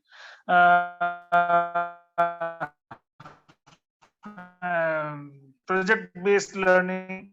So I think this is the time when problem-based teaching approach. Every faculty member should have at least 1,000 to 2,000 problem statements. Say, for example, if somebody is teaching marketing, that then right from product design, product development, sales promotion, every aspect one should have several statements for teaching. Group I think group discussion has become redundant vis-a-vis fish bowl approach. In the fish bowl approach, we have two circles, and one inner circle, which is called the fish, they in discussion. The outer circle, which is called the bowl of the simply listen what the front rank is saying. Front circle, the inner circle is constitute the bowl. They come in the inner circle, and those constituting the fish, they come in the outer circle. And then taking cognizance of lacunae, each of the member has observed about the discussion of the inner circle, they can overcome. So these days, I would like to advise all the faculty members to use these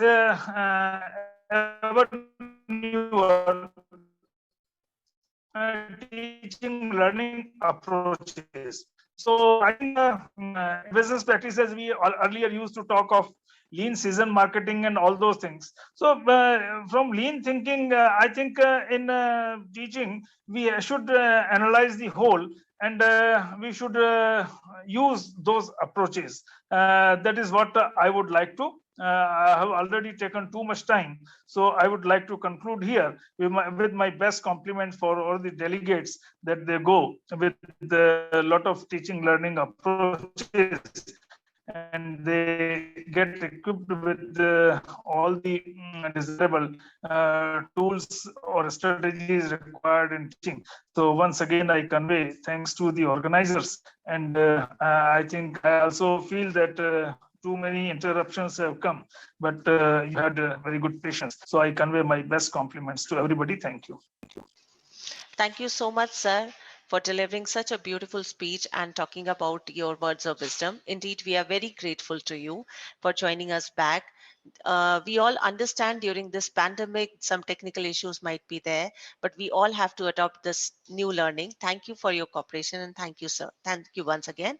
And I would like to pay our gratitude to Dr. D.K. Sharma, Dean of SRM IST Delhi NCR Campus, Ghaziabad. Sir has also talked about the expectations from this AICT Atal sponsored 5 days FDP on lean thinking for sustainable business practices. Sir is BE from MNIT Allahabad, mechanical engineer from IIT Roorkee, PhD from NIT Kurukshetra. Sir has authored several research articles in international and national journals of repute. Sir is the editor of international conference proceedings and books. Sir has participated in many international and national conferences and has chaired as a session chair. So his tenure at NCR campus is helping us in progressing in terms of academics, research, social work, and whatnot. So thank you so much, Dean Dr. D.K. Sharma, sir, for your kind words. Here, I would like to brief about the today's schedule because we are going to end with this inaugural session. So for this, our first session will begin at, we would like to take a break for 5 minutes. So 11:55, we all are requested to kindly join us back for session 1, which will be delivered on Introduction to Lean Thinking. 11:55 to 12:40 would be the first session. Session 2 will begin at 12:40 till 1:40. Then there will be a break for lunch break. Session 3 will begin at 2:10 till 3:40 on understanding lean philosophy. The eminent resource person for the session 1 of this FDP, Brigadier Sanjay Agarwal. Brigadier Agarwal, Sena Medal and Bar, has been the security advisor at the Ministry of Home Affairs, Government of India, advisor, National Highway Authority of India, NHAI, advisor to the Government of Seychelles and President of the Service Selection Board in the Government of India. Sir has been awarded with the prestigious gallantry by then President of India. He has been invited to Turkey to speak at the annual flagship conference of NATO and has been invited to analyze issues by numerous TV channels like Aaj Tak, Republic English, Republic Bharat, Hindi, NDTV, CNN, News 18, CNBC, Vine, India TV, TVN, News 24, to name a few. Sir is a coach and a trainer and conducts webinars and workshops on soft skills, motivation and personality development, English as a second language to Indians and foreigners, and a faculty for management subjects and strategic planning. He is a motivational speaker. Sir is a regular trainer for bank officer training institutions, Stratford University, IMT Ghaziabad, Taj Group of Hotels, MIT University, ICAI, master trainer for soft skills, Time, JRE, IMA, and the list is endless. Sir is a founder member of the Society for Cultural and Environment, a diverse personality with a rich work and experience. So here we would like to take a break for 5 minutes and I would like to request our session speaker, Brigadier Sanjay Agarwal sir, all the dignitaries and delegates to kindly join us at 11:55. So thank you so much. The meeting will be continued. You all are requested to kindly join us. We would like to take a break for 5 minutes now. Thank you so much.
So welcome back the delegates.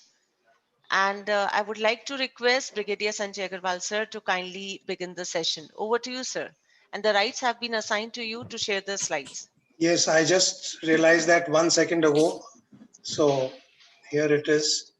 And let me start thereafter. Give me 5 seconds. Okay.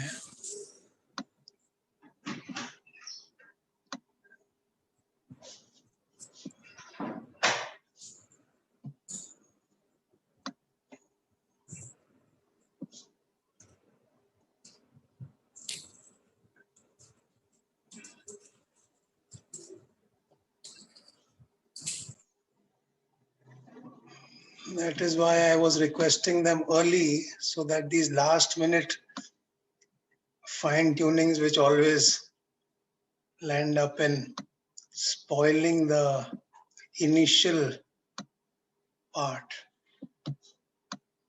Anyway, here we go.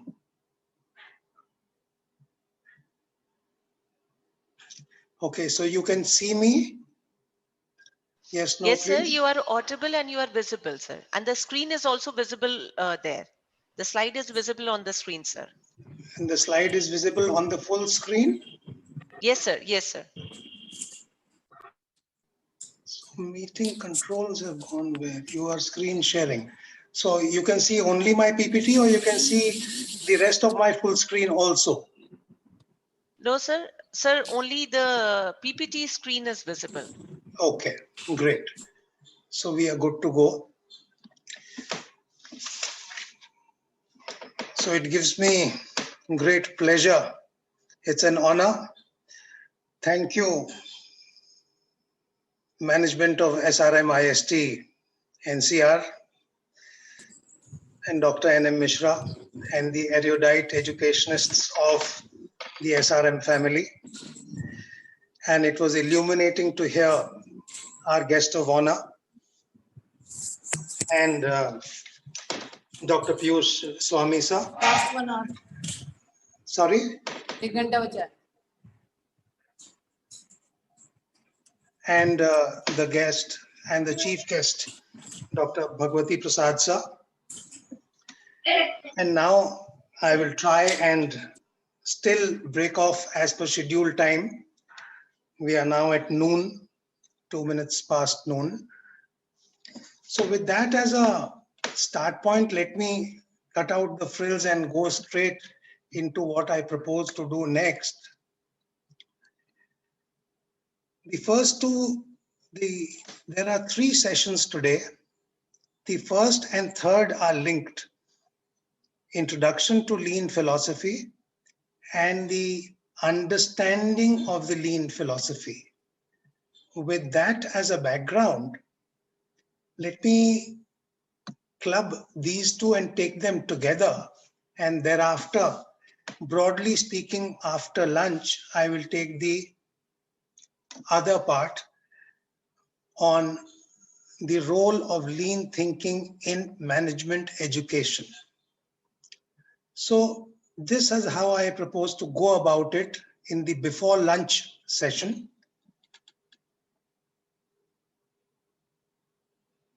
Have a look.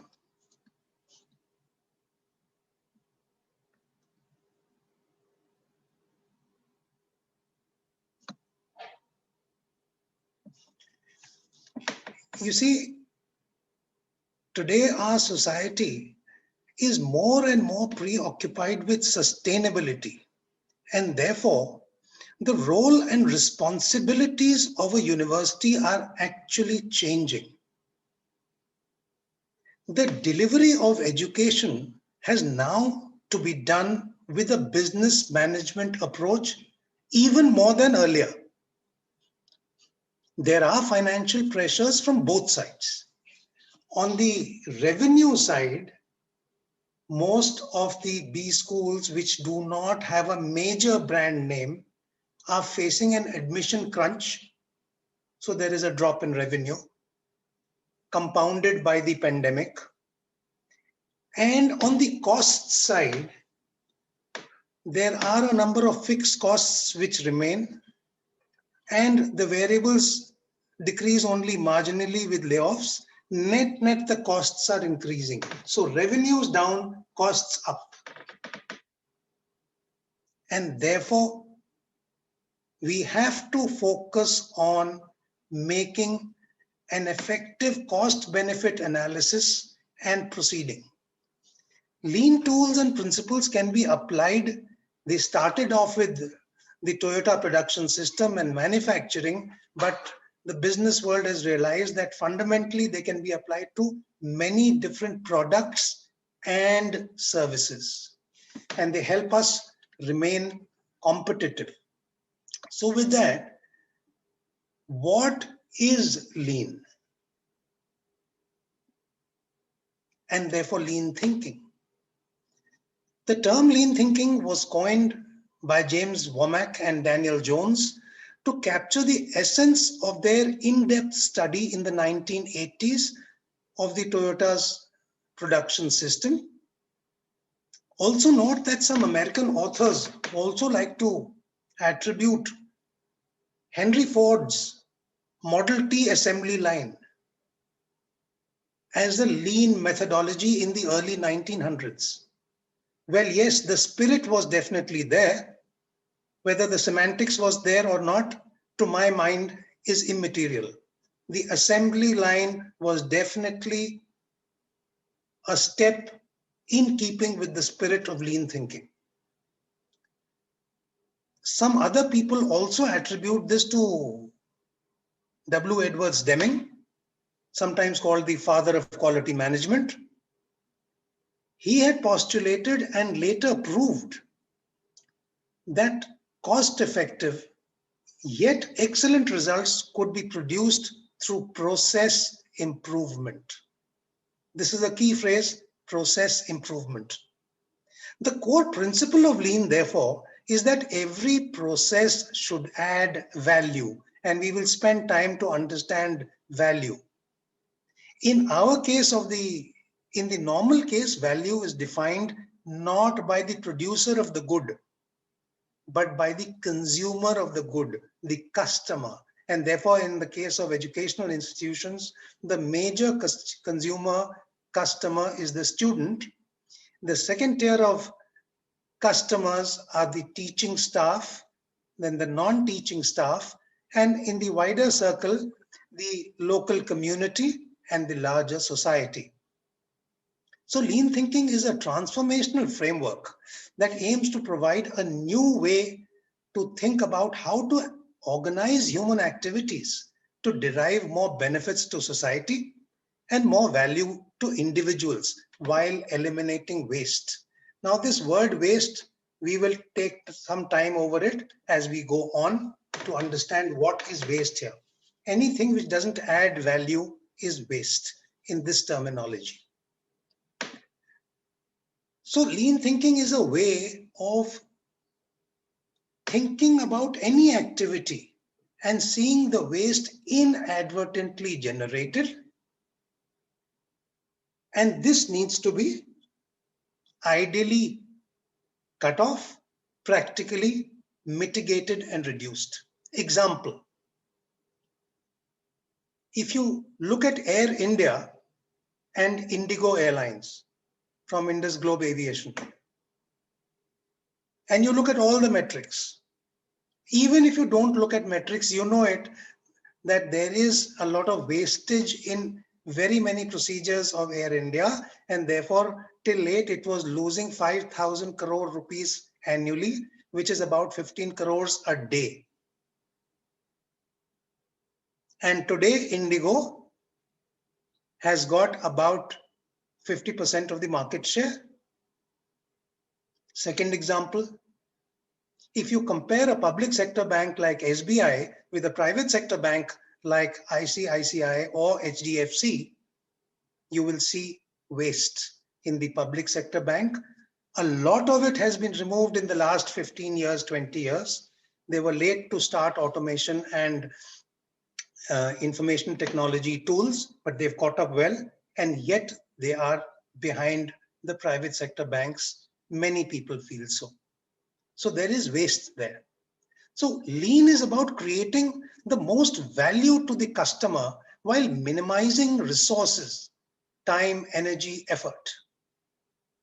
A lean effort to work is really about understanding what is going on at the place where value is created and improve the processes by which the products and services are created and delivered. It is therefore a systematic approach to reduce or eliminate wastes that don't add value to the process.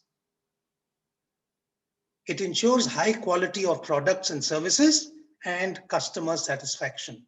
And in our case, student. Wherever we say customer, we should start thinking number 1, student, number 2, teaching staff, number 3, non-teaching staff, number 4, local community, number 5, larger society. So if you were to ask me for a definition, it would go something like lean is an operational excellence strategy that enables people and organizations to change for the better. It is all about improving processes. Its greatest value lies in the development of people. Since in the end, lean is a people-based system. Now, I am stressing on this because most of us with our pecuniary motive tend to forget about the human angle of this whole thing. And I will show you a diagram where the 2 major load-bearing pillars of the building of lean thinking, one is continuous improvement and the other is respect for people. If you neglect the people's aspect, failure is almost a certainty. Lean is not only about attacking waste while increasing the speed at which products are produced. It is also very much focused on improving the quality of products and services and the stability of our processes.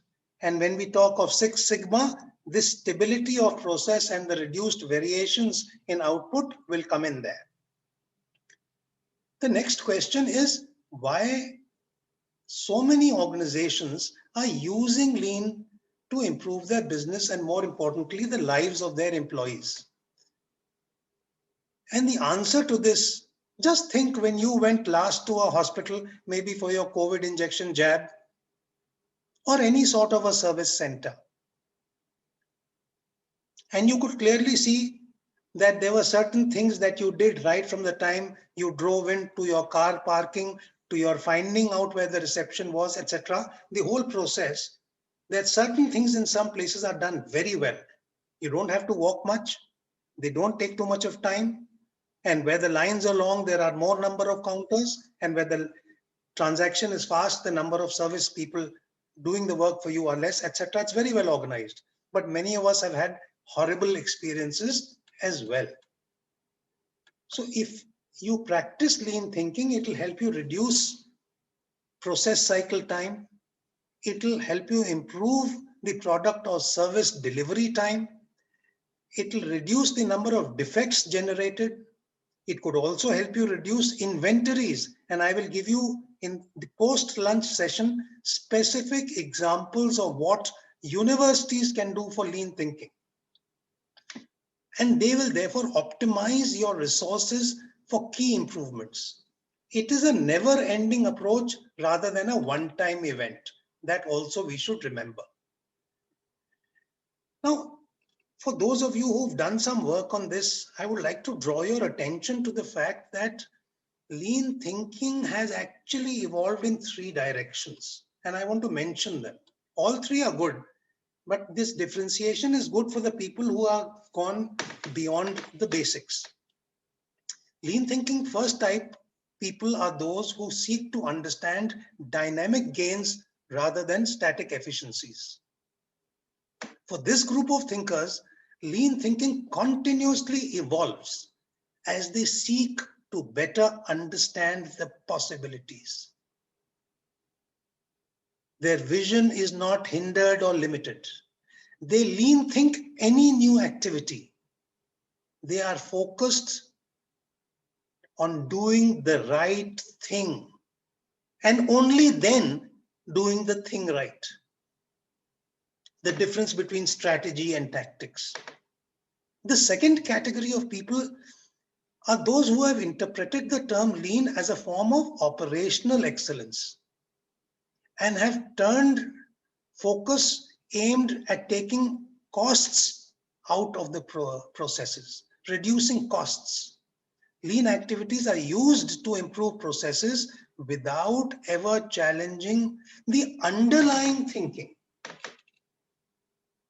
It's good. You are taking the low-hanging fruit. You're getting result, but you have no hope of transforming the enterprise as a whole. Now you are doing the thing right rather than questioning whether you are doing the right thing.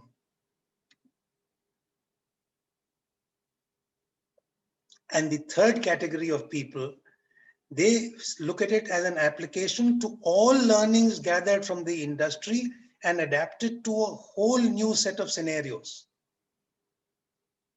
HR, accounting, retail, health, education, product development, startups, entrepreneurship, digital, any of these.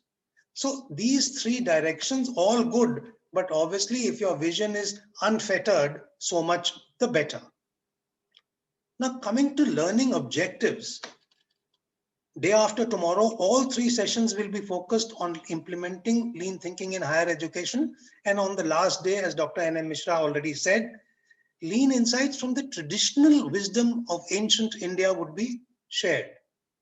So with this 5-day FDP, it will work well for people new to the concepts of lean and continuous improvement, and also for people who are looking to improve their lean understanding and skills, and for organizations and universities wanting to leverage the lean knowledge and awareness within their workforce to brighten the future of their university. Now, with this, let me come to what is value. What is value? Depending on the type of business or industry context, the customer defines value. It's not that I'll sell a car and you better buy one of my 15 models available. One of them has to suit you. A smart car maker does market survey to find out what are the pain points and what does the car buyer want. Similarly, a university carries out student surveys and therefore adds on new courses or reduces the weight of a course, the number of credits of a course, which is less popular because it is less relevant. You would remember that Dr. Bhagwati Prakash sir did mention employability skills. Now it is tragic. I will not show specific examples, but because I am into recruiting as well, it is tragic. We are not teaching them what is relevant sometimes, and most of the times they are not learning. And if you ask, because I have recruited in IIT Delhi, IIT Kanpur, IIT Roorkee, apart from the tier 2 engineering colleges, you give him a PCB, a printed circuit board, and tell him to recognize what is a capacitor, what is a resistor, and what are their color codes. And one of the answers a smart guy gave me, sir, ye to diploma wale batayenge, ITI wale. Main to engineer hu. And being from the army, we learn to dirty our hands first. If I have to ask my man to dig a trench, I should have dug it first. So I know when my hand bleeds, how much it bleeds, if I ask him to dig it in one night. So the point is this employability thing, and therefore the students often within their peer groups know what they want. They can be guided and it can be molded to a common consensus understanding as to what defines value. In a process, there is a set of activities which converts inputs into outputs using resources, obviously. And there are three types of activities. First is the non-value add activity. I went to the library was closed. Nobody told us that today a non-closure day, but library will be closed because the librarian had a mishap at home. Nobody told us. Time wasted, non-value add activity. These activities don't add value to a processed product. They form wasteful steps. A customer does not want to pay for it. You're organizing a visit to, like we took the students of Amity ASCO, and that is Amity School of Communications, to the Times of India press at night. It is definitely value adding. But if you take students of geopolitics to understand the working of a newspaper printing press, how relevant it is to their course, you have to decide. So first is the non-value add activity. Second is the clear value add, which add value to the process. They are essential and they improve the student satisfaction and his employability skills and his quality, etc. There is a third category, enabling value add activities, which do not add direct value to a student, but are still necessary. For example, now I would ask some of you, if you are game to answer, if you want to tell me something, please switch on your mics because my chat is not there. So you can please speak. What are these activities which are important? You cannot call them waste, and yet the student is not getting a direct benefit possibly. Sir, may I answer? Yes, please. Sure. Good morning, sir. First of all, I'm really grateful to you that you are teaching us and it is actually creating value for us. Like if I talk about, thank you, sir. If I talk about this course itself, this FDP is not at all my requirement for promotion purpose, and directly it is not going to give benefit to my students also in BCom honors courses where I'm teaching in Delhi University.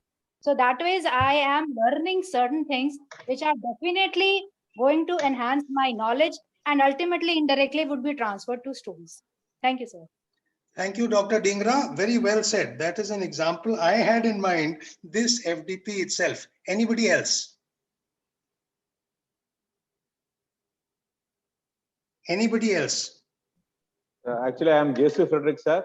I would like Yes. to learn. I would like to explore more on lean because I don't know about when I am actually basically hotel management. Okay. Actually, I am doing my PhD in management studies. My guide is told me to do in lean. That's but good way to explore more things in the hotel industry, in the context of service industry and hotel industry. It's really helpful. It is critical.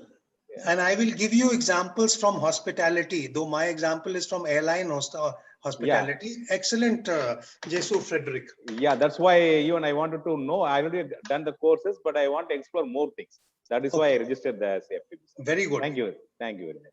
I'm sure you will find it good value for your time.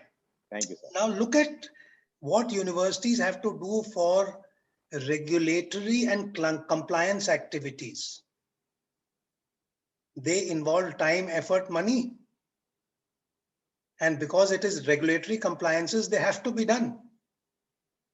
And while some of them create an impression of credibility of the university, some of them are not directly adding value to a student.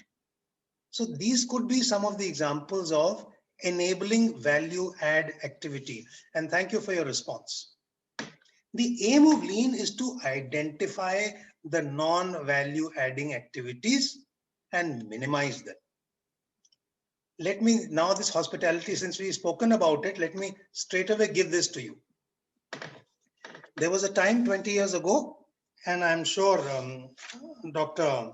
Piyush Swami would remember, when the airline industry was in the doldrums, and yet Southwest Airline weathered the storm very well in America. One of the examples, in fact, there were two of them. I don't remember. The second one is Southwest Airlines or somebody else. One of them was one of the cabin crew suggested, why do not we reduce one olive from the salad tray that we serve our business class passengers? If there are 5 olives, let there be 4.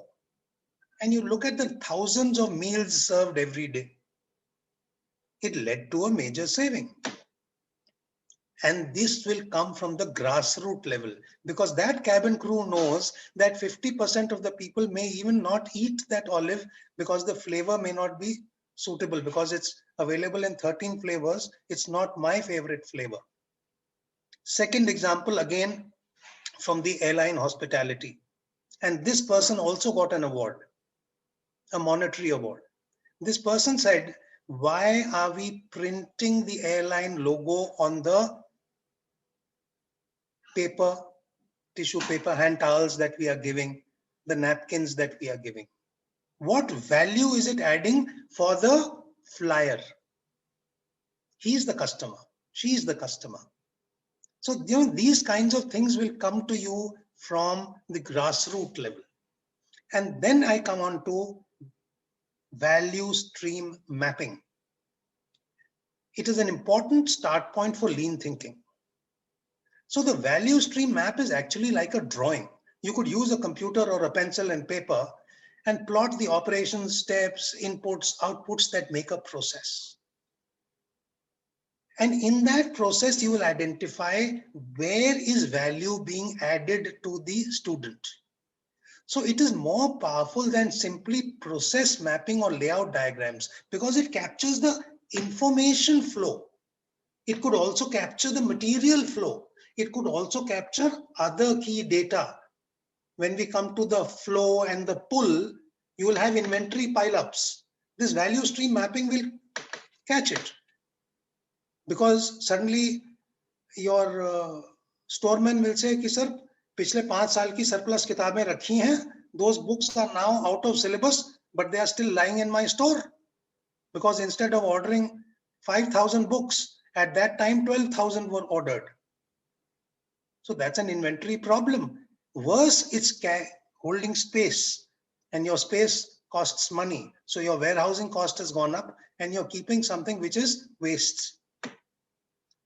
So value stream mapping will therefore create blueprints for applying other techniques like Kaizen events more effectively. And what Kaizen is, we will just see. When we use value stream mapping, we learn to see, to accurately target our continuous improvement efforts to where they will have substantial and sustainable. This is important, and sustainable impact on quality, costs, time to market, and whatever other performance factors you have, which are critical to your customers, students in our case, and for our success. So the benefits of the value stream mapping could be that they establish a direction for the company's improvement efforts. They give all stakeholders a common language, and everybody feels emotionally engaged. This is a buzzword since the last 10-15 years. Earlier it was IQ 40 years ago, then it became EI, and now it is emotional engagement. Please be careful that the major benefit of the value stream mapping is that it avoids the common mistake of cherry picking one individual lean tool, whether I pick Kaizen or whether I pick Go and See for Yourself, Gengbu, and I create an isolated island of improvement with limited benefits. That's good, no doubt. But you are using only 40% of the potential of improvement that you have, because you're using a lean tool in isolation rather than holistically. That's why value stream mapping is very useful. Now understand how value is created. So let me give you, for the engineering, typically the civil engineering people, an example from the construction industry. You have a foundation, and on the foundation you have all your lean tools and lean concepts, and we will discuss all of these. Over the foundation, the two load-bearing pillars, are continuous improvement, which is Kaizen, and respect for people. People would mean your students, it would mean your faculty, it would mean your non-teaching staff, It could also mean your outsourced facility management people, etc. These two load-bearing pillars will strive for continuous improvement with the passion of people who are emotionally engaged based on the lean concepts and tools which are the foundation of this effort to create the best quality and value for customer delight at the lowest cost, high morale and safety. This is how value is created. Now with this, let me come to what are the types of waste. We've been talking about waste. Firstly, please understand, again, a lot of us think, oh, lean, it's to do with manufacturing. हमने क्या करना है? हमने क्या कहा? I had set an alarm to give you a break, but in view of the revised timings, now we are not having a break. So, what are the types of, thinking is that lean thinking is for manufacturing guys. We are in the education sector. No, sir, no, ma'am. It applies to service industries as well, with certain things which may not apply, but most of it does. Our aim is to improve on all fronts. So if a tool is available which is partially useful, actually it is more than partially useful, why not use it? So here, Taichi Ono, who started his career in Toyota spinning and rose through the ranks later, he had believed that the lean approach is a step-by-step reduction of waste. And what is waste? There is a 3M model. In Japanese, it is called Muda Mura Muri. This, I will explain each word, exposes the inefficient process that are a hindrance to generating value for your customer. So what is Muda? M-U-D-A? It's the Japanese word for waste. Actually, it is uselessness. Muda refers to any activity which does not add value to the creation of the product or service for the customer. So initially, 7 types of waste were identified in the manufacturing processes, and removing them was believed to be the key to delivering value to the customers. And later, an 8th lean waste was added, and that was underutilization of skills, of the talent of your workforce. So this is Muda, the waste. Next is Mura, M-U-R-A. Refers to the inconsistencies in business operations leading to fluctuations in production. Now apply it here in your semester, you will suddenly have, I will discuss this in detail when I come to flow, you will have your assignments, you will have your projects, and you will have an external visit to an industry, and you will have a guest speaker coming, all compressed in one fortnight. And to make it worse, that fortnight will have a national holiday like Holi or Diwali as well. And there'll be another fortnight where there's a big lull. So this is the inconsistency. I'm giving you practical examples related to the world of education. Inconsistency in business operations leading to fluctuations in production. This leads to suboptimal utilization of resources, uneven workloads, inventory accumulation. It also leads to wastage of time waiting. And the presence of these inconsistencies of Mura lead to Muda, the waste. Now, Muri is something more subtle. Muri is when there is too much of stress. And mechanical engineers would understand that stress applies to men and machines. And even in machines, the stress may not show easily. So when you see overtime data with production results, they don't match. Because one generator has gone bad, the backup generator is being used at 99% capacity and is going to pack up. But then there's a crisis building up, but you're not aware of it. There is stress. When the processes are not scheduled properly to optimize resources, it can lead to dissatisfaction amongst people or downtime amongst machines. You will hear this complaint so often in office. काम करने के लिए हम, लड्डू खाने के लिए और promotion के लिए और bonus के लिए वो. It's a reality. Now let us see these 7 and 8 wastes, and then I will give you an acronym. So they are numbered clockwise, 1, 2, 3, 4, 5, 6, 7. You can't read much of it except the headings. Number 1 is overproduction, 2 is inventory, then waiting, motion, transportation, rework, overprocessing. And the 8th one is given on the top right, which is wasted potential of people. So these are the 7 wastes. They have been reduced to a convenient acronym, which I have given in red on the top right, downtime. And now I will show you how these 8 on this slide, with a slight twist, make this acronym of downtime. Please read it, 20 seconds.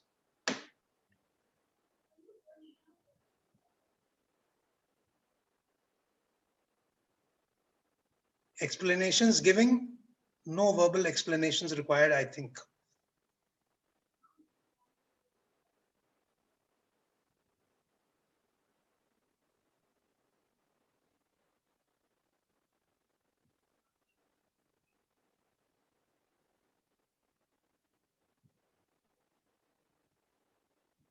So these are the, on the left column is the original numbers of the earlier diagram. And the words have been sometimes changed a bit, keeping the same meaning and spirit. And it results in you being able to remember what are the 8 deadly wastes and what do they mean. Work in progress, work in queue.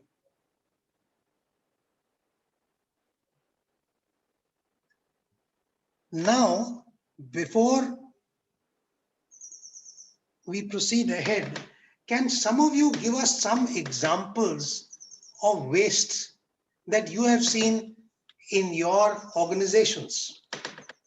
It would be nice if you could share some examples. Please unmute yourself and speak. Sir, may I again? Yes, Dr. Dhingra. Sir, like in our colleges, computers were made available for the faculty only, so that I'm talking about 5 to 6 years back, so Okay. that we are able to teach students through computers and projecting it on the screen. But Okay. if in the classroom projectors are not there, the screen is not there, that complete money spent on the purchase of computers is actually a waste, kind of. May I add something? Certainly, Shivam.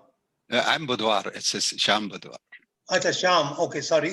Yeah. Say, actually, I've been associated with the research centers, building of research centers. Excellent.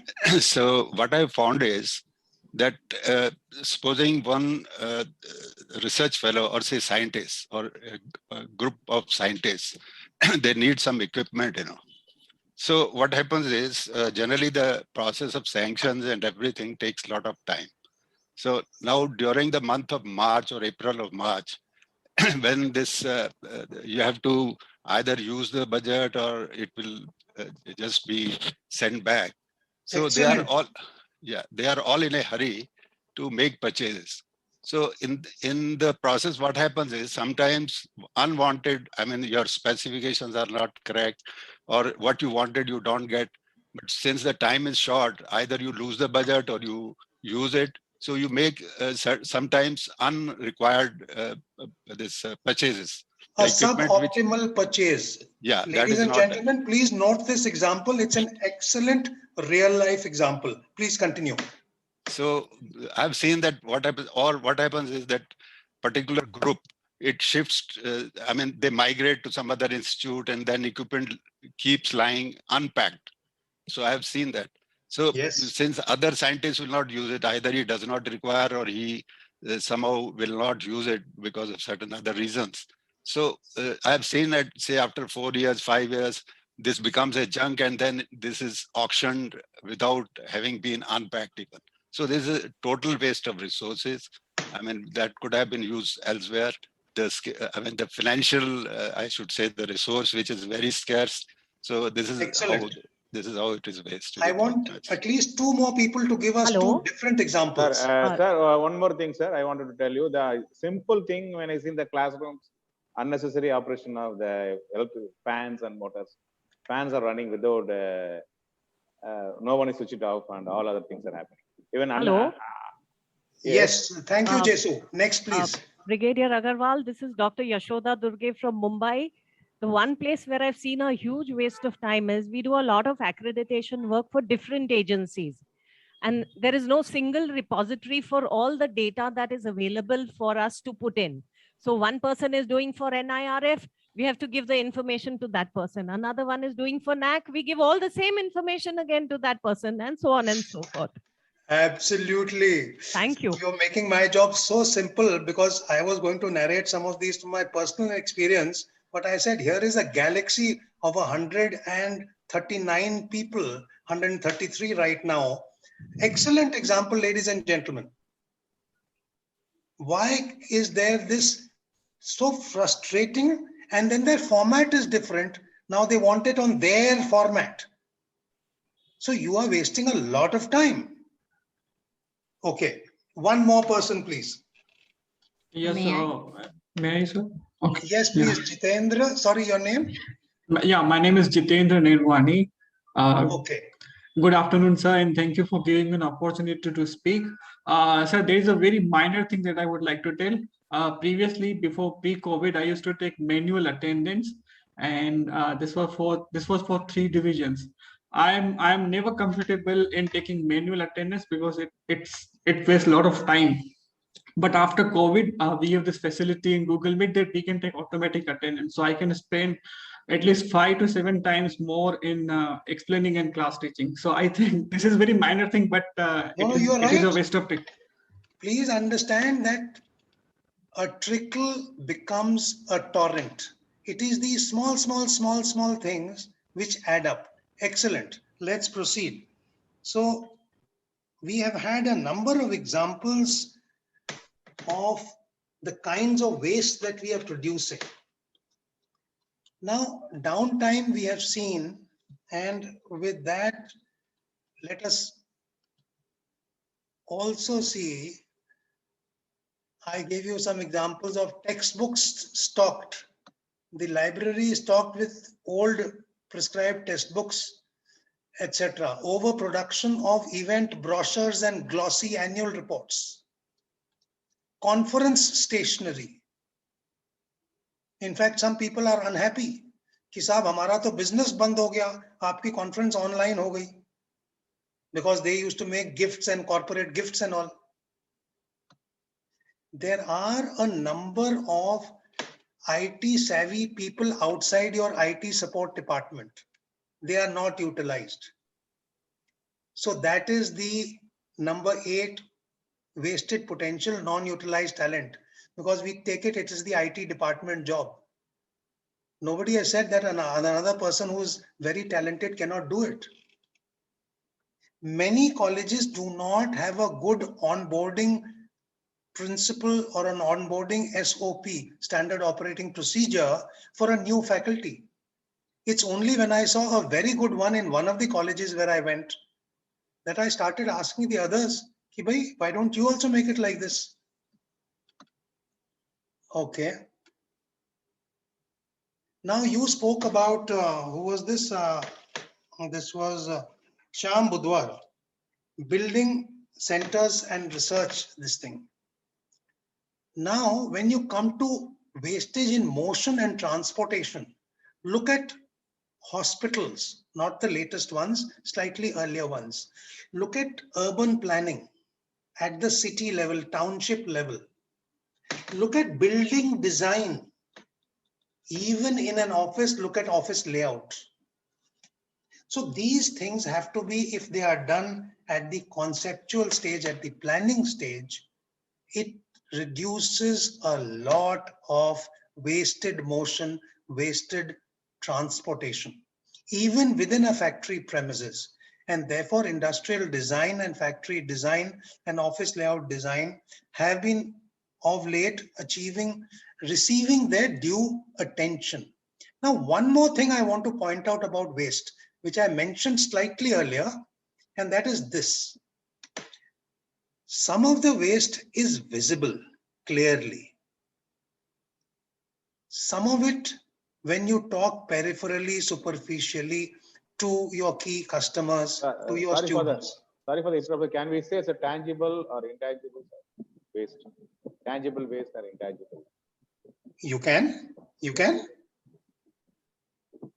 So the point here to understand is there is serious waste which, like the iceberg, that red line is dividing the visible from the invisible, because you've never been to the storehouses and they've quietly partitioned off the student cafe and made an additional storage there where you've never gone. My point here is I have done this repeatedly in the last 42 years that I have been an officer. I've been retired for the last 7 years, of course. You must go to places where you haven't gone and where people haven't gone. You must talk informally to your customer, whether that customer is a soldier, whether that customer is a student, or the customer is a purchaser of your machinery. Talk informally. And you will come out with these invisible wastes. How class time is wasted by a faculty because the faculty is not prepared. Let me be very blunt about it. How the food, there are problems there. And they have a mess committee, this, that, and the other. But it is when you talk informally and you ask them only for solutions, they come out. Often they come out with things which are not implementable. But the good part is quite a few times what they come out with is implementable. So look for the invisible waste. That is the point I'm trying to make. And next we come to is the 5 principles of lean. So can you read the 5 given on the slide? Is the font size okay? Okay, sir. It's okay. Okay, thank you. Thank you, Jesu. So the first one is you define value. The student defines the value of your service. Find out by informal meetings, what does the student value? He won't always be right. She would be having different ideas of what college life should be. But a consensus via media is always more useful. Classify the processes into non-value added, value added, and enabling value added. And I already mentioned the regulatory and compliance issues and the costs associated with them. Number 2 step is to map the value stream. This helps you identify and eliminate activities not adding value. And then you create a flow. This is what I was talking about. Why is this happening? Then you create a flow, which means that you do not have the concertina effect. The product or service should flow smoothly to the student. Assignments, off-site visits, extracurricular activities, exam schedules, they will all get bunched up if you're not good. Let me give you a very good example of this. At the National Defense Academy, I was a trainer at the Indian Military Academy in Dehradun from 1987 onwards. And then I was sent abroad as a trainer for 2 years. And about 20 years ago, I was sent abroad as an advisor to a foreign country. So when I'm talking to you about NDA, because NDA is bigger on this matter than IMA, there are 1,500 then, now it is about 2,500 cadets to be trained, Army, Navy, Air Force. There are 6 semesters, 3 years. There are different subjects. There are different hobbies. They make one calendar before the year starts, before the semester starts, with dates, and it is followed. If the President of India dies and there is a mourning, that will be covered up by covering some other holiday into a working day. No question of additional holidays. And a minor something happens, they will reschedule. When will the debates happen? English debate, Hindi debate. When will the cross-country run happen? When lake swimming? I participated in swimming across the Khadakwasla Lake, 1.5 kilometers. It should not happen in the winters. It will happen in the summers. The cross-country race should not happen in the summers. So it's all that flow has been created near perfectly. And the next one is establish pull. By meeting, and the system beats time. The beat time is the rate by which a product must be ready when the customer needs it. As flow is introduced, the customers will pull value from upstream. And that time, the product that they need or the service that they need should be there. For example, if the tests are going to start, the canteen must be open all night. Small example. So the canteen himself knows it and he does it, but that's just an example. Just-in-time management is also a tool promoting the pull system. And the last point is seek continuous improvement. See, statistically, perfection is not possible. So you reach a level and you start the same loop again. So you are continuously improving. And the next part is... Ask a question here, sir. Yes, please, Shyam. Yeah, say in supply chain management, actually we have two strategies. One is push and another is pull. So what about push strategy if you put here instead of this established pull based? Okay. So push strategy is when you are telling a student, let's take your cases. You have to do 4 FDPs in a year. Okay. That's a push. Yeah. You can choose which 4. That's a pull. But the fact that there is a mandatory requirement that you have to now do 4 and they are paid for by the government is a incentive. Right. But the fact that you have to do 4, many universities and many places, they want to see that faculties must publish papers in international peer group reviewed journals. Otherwise, they don't get a bonus. Right. Okay. So those are the kinds of things where you are pushing things out by a compliance framework. Okay. So let's proceed. Now I want to talk to you of this basic issue. We are all talking of lean. Many of us in the management faculty teach analysis of the internal environment of the company. We teach value chain analysis. We teach core competencies. And yet we don't apply lean to our own organization. Please apply it to your own organizations, taking your bosses into confidence. I will come to this issue of bosses into confidence a little later. So I want to now come to mind maps. I'll show you a very complicated one. Please don't get upset with me. I'll explain it and I've given the link there and I will share these things with you subsequently because I've been slightly involved. Yesterday was 15th August. There was a special TV broadcast where I had to be speaking. So, and yesterday we couldn't pay attention on Republic Day so much because Jalalabad fell in the morning. And by about 1:30, the Taliban was entering Kabul. So we were totally focused there. So I haven't been able to make this for distribution to all of you, but I will. So the point is there's a link given below. I will explain this mind map, which is actually from Michigan Tech University. It has 4 parts. The top one, which is in blue, is learning to see. The center is lean culture. The 4 parts, the one in blue is learning to see. On the right side is learning to improve. On the bottom is looking ahead. And on the left in purple is leading. For some of us, mind maps are an anathema, but for some of us, they work very well. So for those of you for whom mind maps work very well, open this link. In fact, on the site, they've also given it in 2 different halves so that you can enlarge it and read it, etc.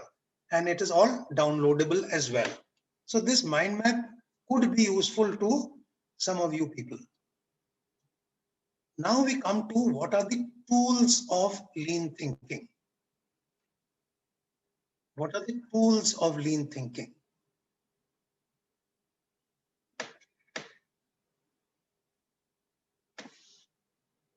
So the first two we will cover in detail. But before that, let me cover the others. And I have given them in not exactly, but an indicative sense of order of importance for me. It could be different for you. It could be different for a different context or a different situation. So I'm going to take them one by one and spend a relevant amount of time on each one of these. We are now at 5 minutes to 1 and your lunch break is at 1:40, by which I have to finish. We will be able to do it. I'm going a little fast and that is that. Okay. So Six Sigma and Lean Six Sigma LSS we will do after this. Kaizen. So I want Kaizen, we've already said, means continuous improvement. It focuses on small improvements, exactly what you spoke about, that it's a very small thing. But I told you a trickle makes a torrent. How do our mighty Brahmaputra start? It starts with a little rivulet. I have traveled up to the origin of all the rivers because I've spent 14 years in J&K. I have seen the origin of all the rivers there. I haven't seen the exact origin of the Indus though. You have the Indus, Jhelum, Chenab, Ravi, Bias, Satluj, and then you come down into the Uttarakhand area, you have the Ganga. Small improvements. It involves commitment of the actual workers and therefore the need for that people. Respect for people was a load-bearing pillar of the house that I had built. The value was the roof. Where is the value coming from? Continuous improvement, respect for people. These grassroots level workers towards process improvement. They are facilitated by other subordinates and supported by the management.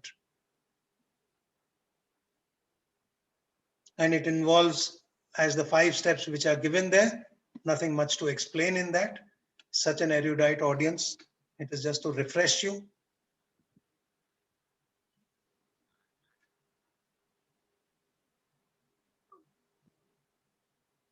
So after Kaizen, let me show you that same slide again and then get back to the next one.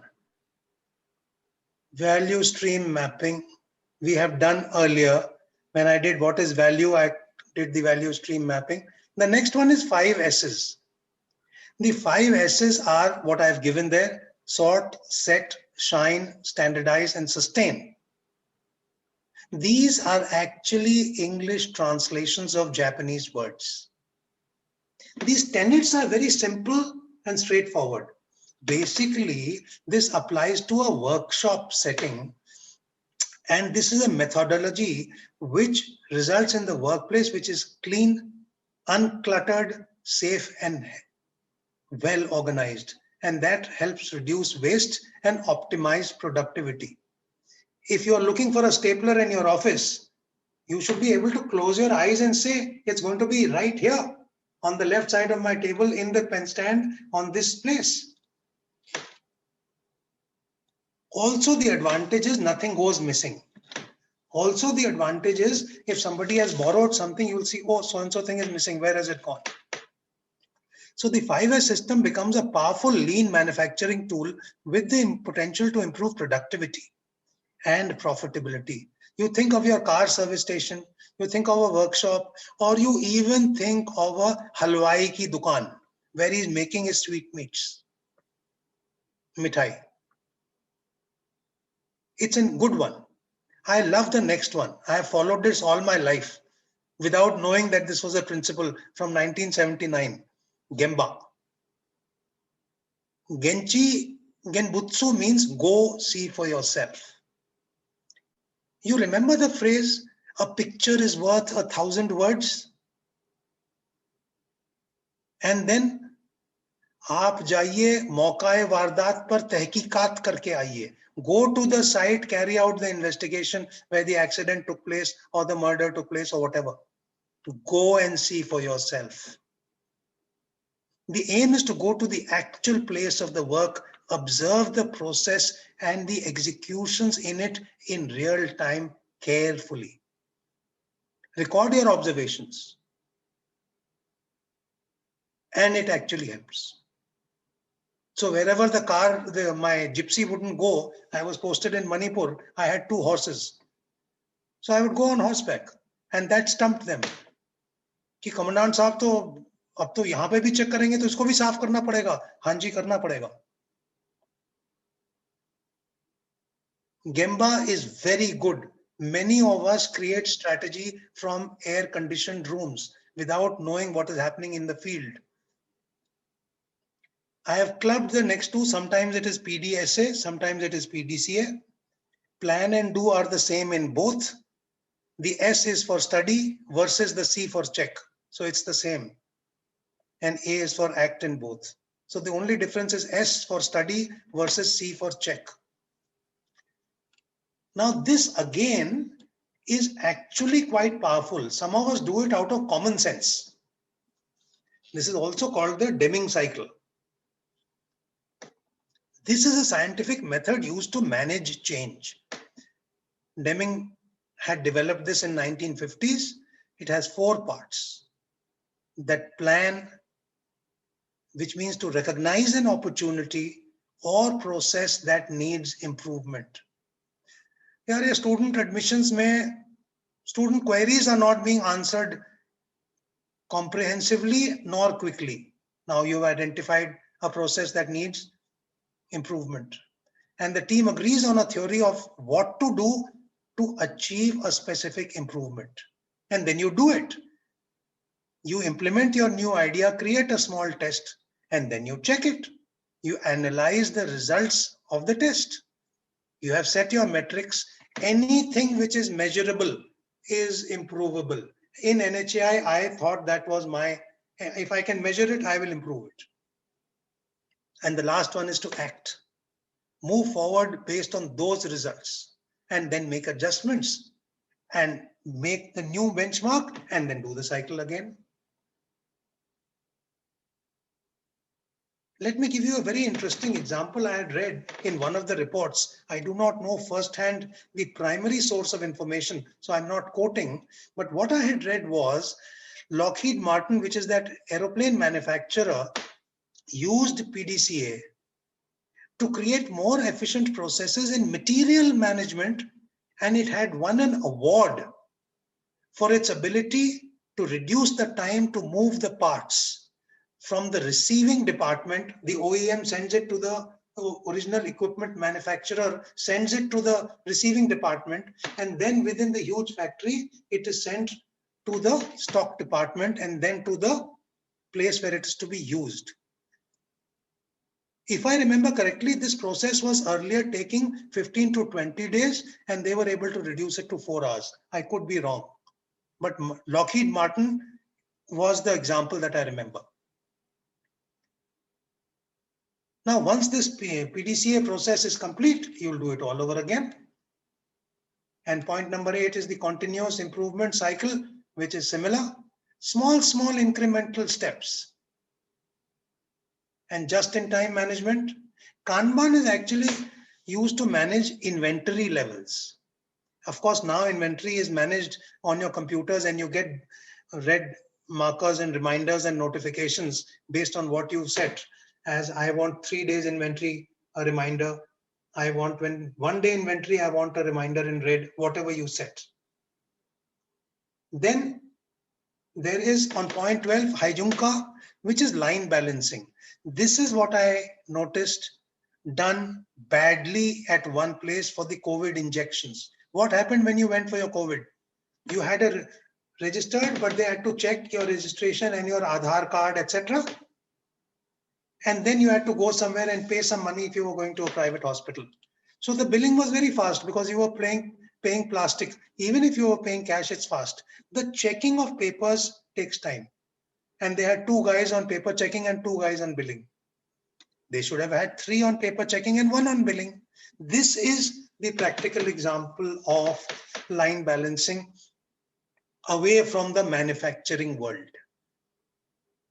Total productivity management is largely for overall effectiveness and reducing mistakes. Bottleneck analysis, you understand, is a structured way of looking at processes. Now, your lunch break is at 1:40. I want, after I do, you want to tell me your examples of these things now, or should I finish Six Sigma and Lean Six Sigma also? If you have some examples in your mind, it's a good thing. If you want to talk now, choice is yours. Yes, ladies and gentlemen.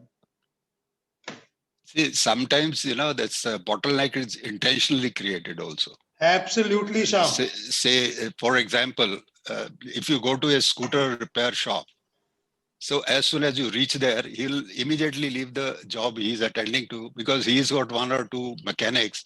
He'll come to you, you'll feel happy that I'm immediately being attended. So what I'll do is he'll just open up your engine or whatever defect is there, and then you are made to sit just to wait.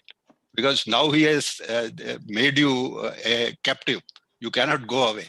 You cannot start your scooter. You can't. So sometimes this intentionally this bottleneck is created.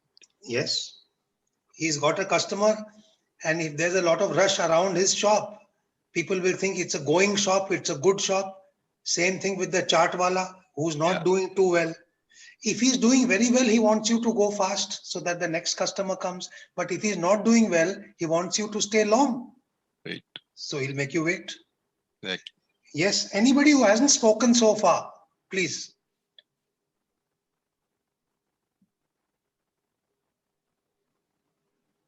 I'm sure you've got examples in your mind, ladies and gentlemen. Sir, small things you would have done. Sir, one thing I wanted to ask you, sir. The total productive maintenance means it can be a preventive maintenance to avoid to improve the efficiency of the machines. Yes. In order So to avoid now we have preventive maintenance and we also have predictive maintenance. So you could have it either way. Let me tell you that in certain factories, they say all in the era of tube lights, after that we have moved to LEDs, and now after that we have moved to CFLs and now to LEDs. But in the era of tube lights, the entire factory floor, 1,000 tube lights were changed over the weekend because they did not want to have the trouble of one tube light getting fused, one tube light getting fused. It costs more. Yeah, it is simpler to get.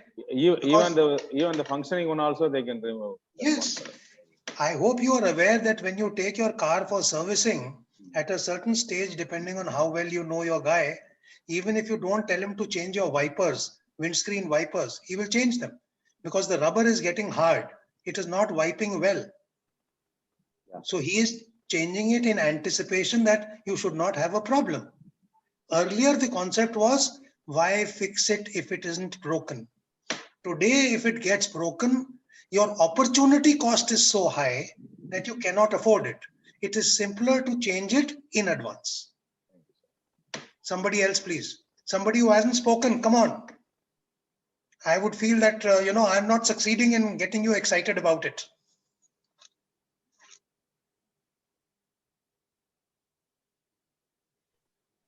Good afternoon, sir. Good afternoon, Swati Mathur. Sir, I am a research scholar and I'm doing my research on the lean thinking in education sector, in the higher education sector. Yeah. So I don't know any practical examples right now. I need to explore them in my career ahead, but I can go with the plan, do, check, act. For an example, if you want to teach something in the class and if we are going with the case studies, so if I am planning like how I need to follow up with the case study, for example, if I take the topic of lean thinking and I have taken an example or real example of a university, that I'll be planning with how I'll be doing the lean thinking with this university.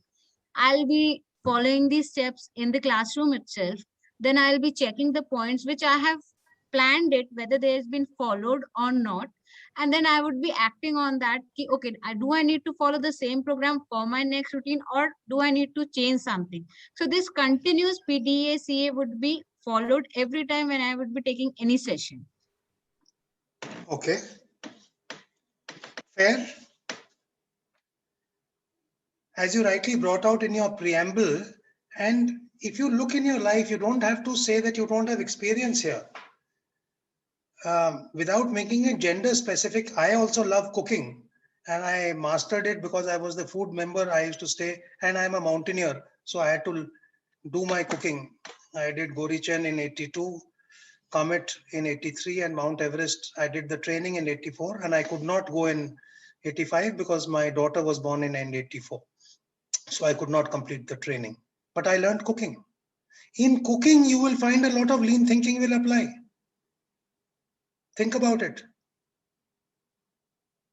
True, sir. Very true.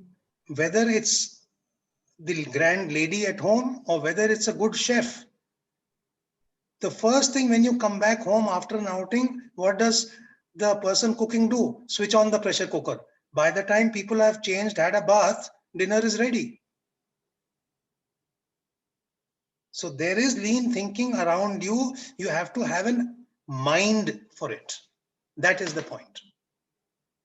Okay, so I finish here with these, and now I will cover the top two. Six Sigma first, and then what is Lean Six Sigma? So when we come to Six Sigma,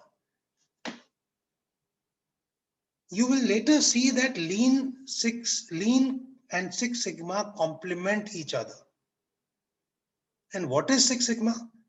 It is a data-driven problem-solving methodology. The process variations are the focus, because it was made for the end product. Variation should not be there. If I am making, say, this pen, there, how many pens, something has gone tera, this spiral inside this chudi is spoiled. So the product variation should not be there. It should be near zero. Continuous process improvement with low defects. And that is why you see, what is the Innova or Toyota ad? Somebody's coming and there's a lady asking for help. So the guy wants to stop. Suddenly he sees it's a Toyota and he doesn't stop. So his friend asked, why didn't you stop? And he says, have you ever seen a broken down Toyota? And there they show it's not a lady, it's a gunda wearing a mask, and he removes his mask in frustration because he wanted to hijack that car. What is Toyota telling you? Our cars don't break down. The aim of Six Sigma is to make your process almost defect-free. Not more than 3 to 4 defects in a million opportunities, in a million generations, in a million products. Not more than 3 to 4 defects. And how does Six Sigma go about it?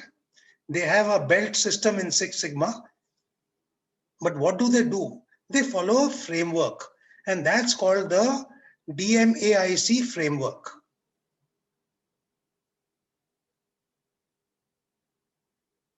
So define, you can see my pointer, measure, analyze, improve, and control. Now let me go into a little detail on this. The purpose is to make your process almost defect-free. So what will you do in these steps? A brief summary is written in these yellow boxes here. So read those, and I have added on, when you are defining it, I have added on something which I will just explain to you. So when you're defining the process, this is the critical start point. Project objectives are outlined, and a project charter is an important component of this defining. Project charter. This is the blueprint document for a Six Sigma project. A typical charter will have these points which I have given on top, which I have typed over here for you.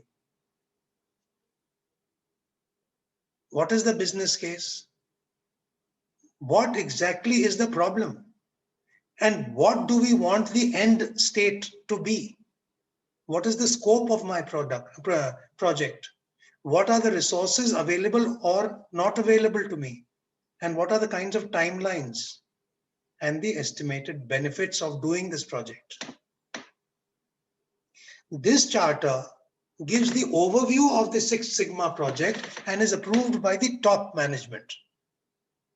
So it has their official, financial, social approval behind it.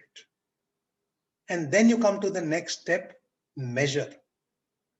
Process variables are measured, and I told you, I believe anything that you can measure, you can try and improve. Even the 100-meter record, for 20 years, they said 10 seconds cannot be crossed. And the moment 10 seconds was crossed, 3 more people crossed it within a year. So anything which can be measured can be improved. So when you measure it, you collect process data, you establish a baseline, compare metrics, and then the final metrics that you need. So you understand what is the process capability, and now you will come to, when you do your analysis, you will carry out a root cause analysis as to where is the improvement required, what can be improved. With that, you will do a cost benefit analysis. For the same result, I can improve this process. It costs me $500,000.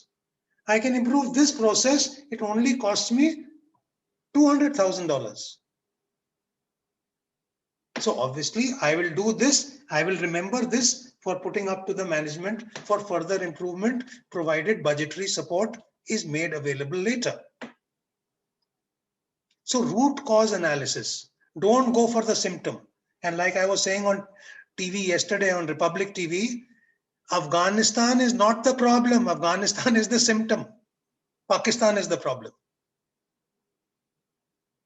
At the present moment, in the last 6 months, ever 7 months since January, when Biden declared this thing and then delayed it, and then again in April, 22nd April, he declared it. This could have been nipped in the bud to a large extent then. So please go for root cause analysis, not the superficial problem, and certainly not the symptom. If you have fever, that's not the problem. Fever is a symptom of a problem. Yes or no? Fever is not a problem. Fever is symptom of a problem. Yes or no? Yes, yes, yes. Precisely. So please go for root cause analysis. Fever kyun hua? Oh, I came back from the gym and I quickly sat in front of the AC and I was watching the European football going on. So it was blow hot, blow cold for my body and I got a little fever. Now you come to the root cause. There is no need to eat those paracetamols. Also, for root cause analysis, complex analysis tools are available and can be used to identify the root causes of a defect. Histograms, Pareto charts, fishbone diagrams. Hypothesis tests are conducted to verify and validate root causes. Regression test, ANOVA test, chi-square test. I mean, there are specialists who do this. You don't have to go into the details, but be aware of an overview that yes, these things are possible. And after having done your analysis, you will go on to your improvement. Once the final causes are identified, now you will form your solutions to improve the process, steps to identify, test and implement the solution. To eliminate the root causes at this part.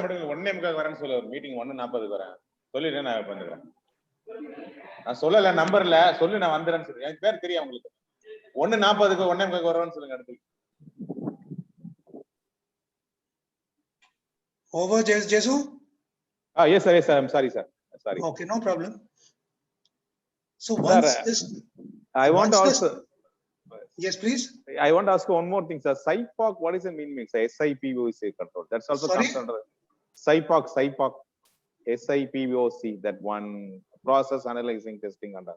When you take the project, what are the things you go for in the Six Sigma? No, I have not understood your question. Could you say it again, please? No, sir. That, the process, while you're taking the process, a business, they're giving the modules, they're giving the project. So how do we evolve the project correctly? There is one model called SIPOC chart. It's also, I studied in part of the rest of the audience, illuminate, erudite professors, could you please answer Jesu Frederick's question? I don't know. I am ignorant. Somebody can answer. Hello. Yeah. If you look at this model, SIPOC is basically suppliers, input, processes, outputs, and customers. This is a visual tool.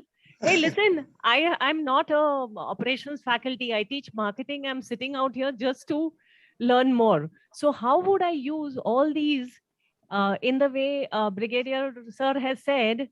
You know, he's given that diagram earlier, which was a fabulous thing. The MIT, it was MIT, right? Yes. So if you can put this model in that and use it, that is how it would look at each of the areas, I would say. Look at suppliers, what best can you do? How do you, quantify your inputs, ABC analysis? In processes is like, ask the process. What do you ask the process? Basically observe and look at each of these areas and how you can make them better. And it's pronounced as SIPOC.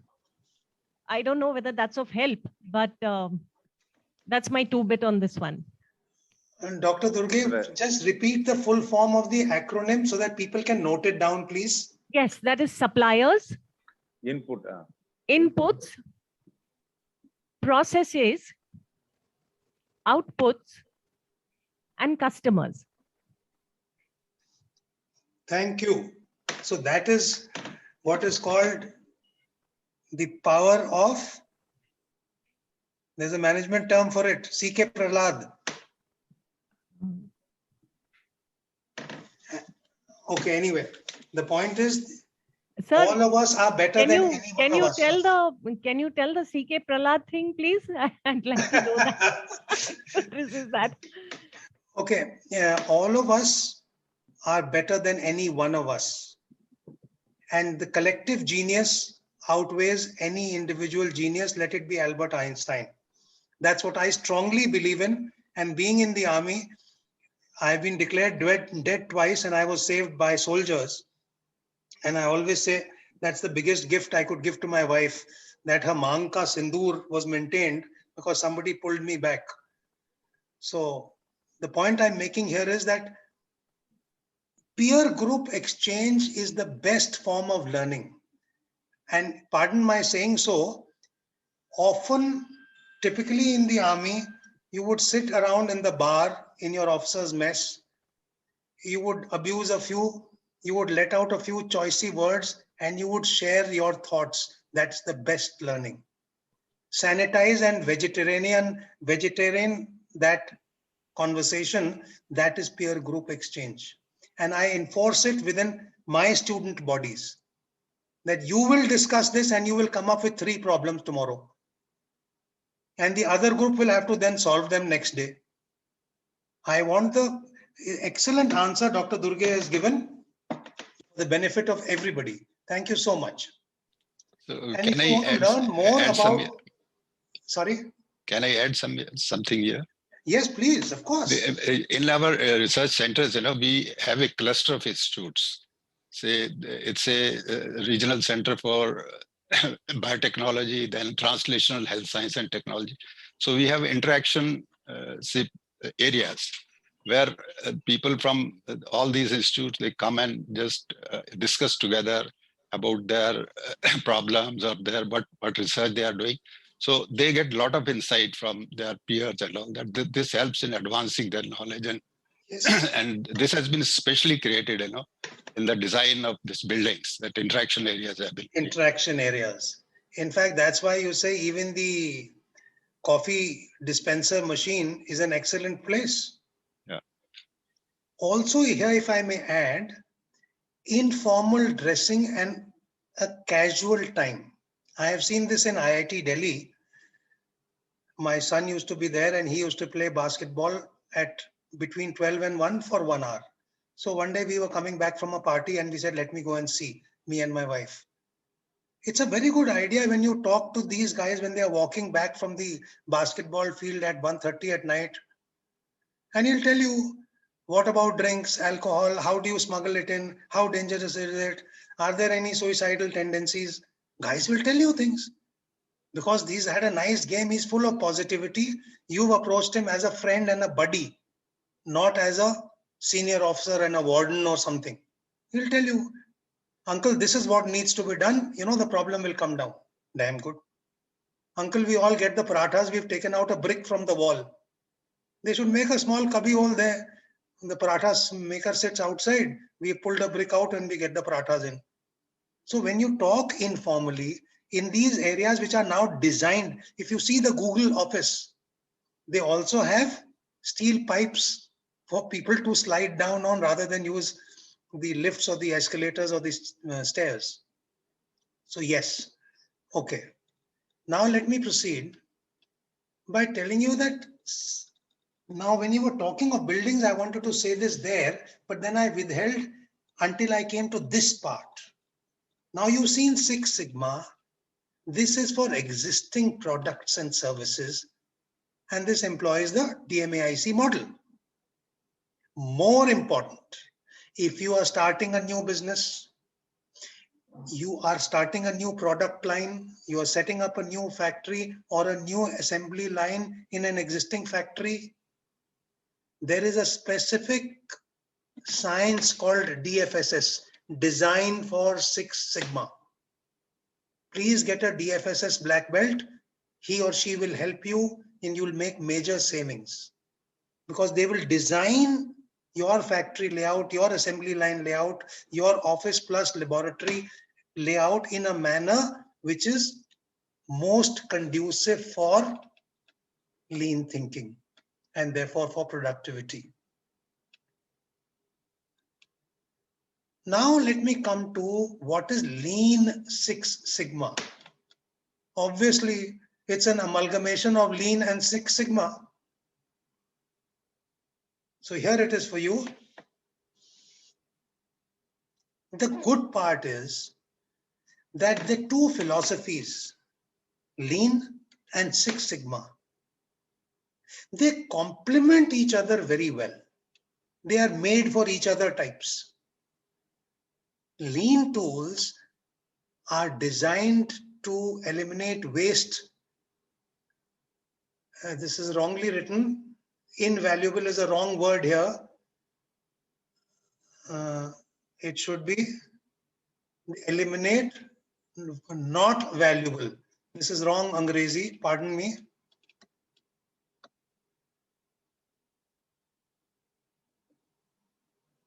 So let me, before.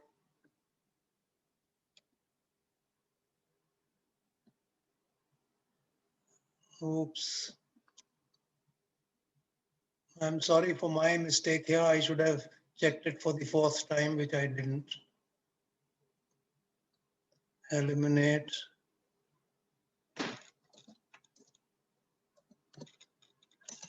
not valuable processes.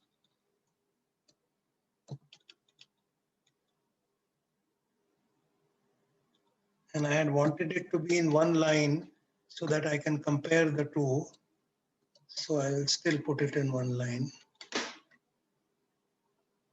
by making the font small. Okay.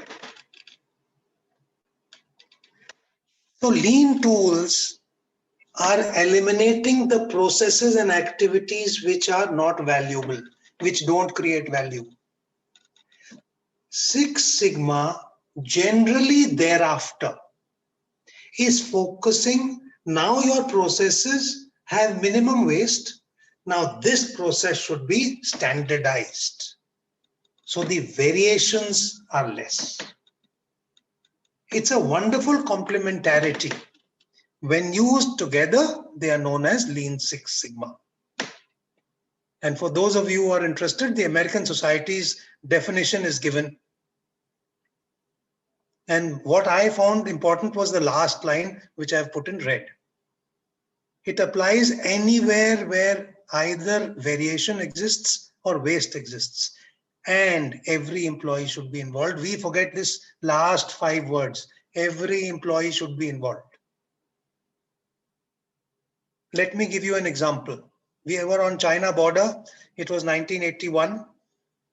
And my immediate senior officer said, "What am I doing?" So I looked at him. He was doing a funny thing. It was dead cold. I mean, there was no residual snow, but it was dead cold. We were at about 14,000 feet staying there. And up and down, movement up and down the hill was happening. He was picking up buttons from the ground because mules were coming and supporting us and hundreds of people were moving up and down. Coat buttons were falling. Over a period of 3 months, he collected more than 300-400 buttons. He was the quartermaster. And then he told me, "Aggie, see, all those men are without coat buttons. Now I'm going to give it back, stitch them up. The dead of the winter is coming." Small things. I've got so many examples like this. So please understand this slide. I want to pause here for you to absorb how lean works by eliminating waste and involving the people. At the big level, I told you when I said those 3 kinds of people whose vision is not hindered, he is looking at doing the right thing and then doing the thing right. The other person is a low hanging fruit wala. I am only doing the thing right. Fine. Lean is applicable to you also. So the point is, you first remove the waste and you have a process which is largely with minimal waste. And now you stabilize the process. So when you combine this, this is Lean Six Sigma. Now I want to show you the same thing in a slightly different way because I'm very keen that this gets home. We still have 9 minutes. And here, on the left circle, this is a kind of a Venn diagram, but not quite. It's not really, but it is the overlap and those common qualities which will come in.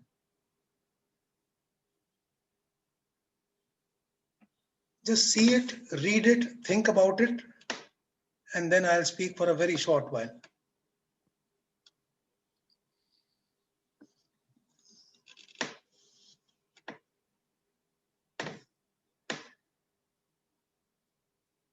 Anybody would like to speak on the last 2 slides, please? Yeah, say the last one where we said that employees are the, I should say the customer, say internal customer we call it. Yes. Say employees or your, so we can say the internal customer here, that students or teachers, whatever.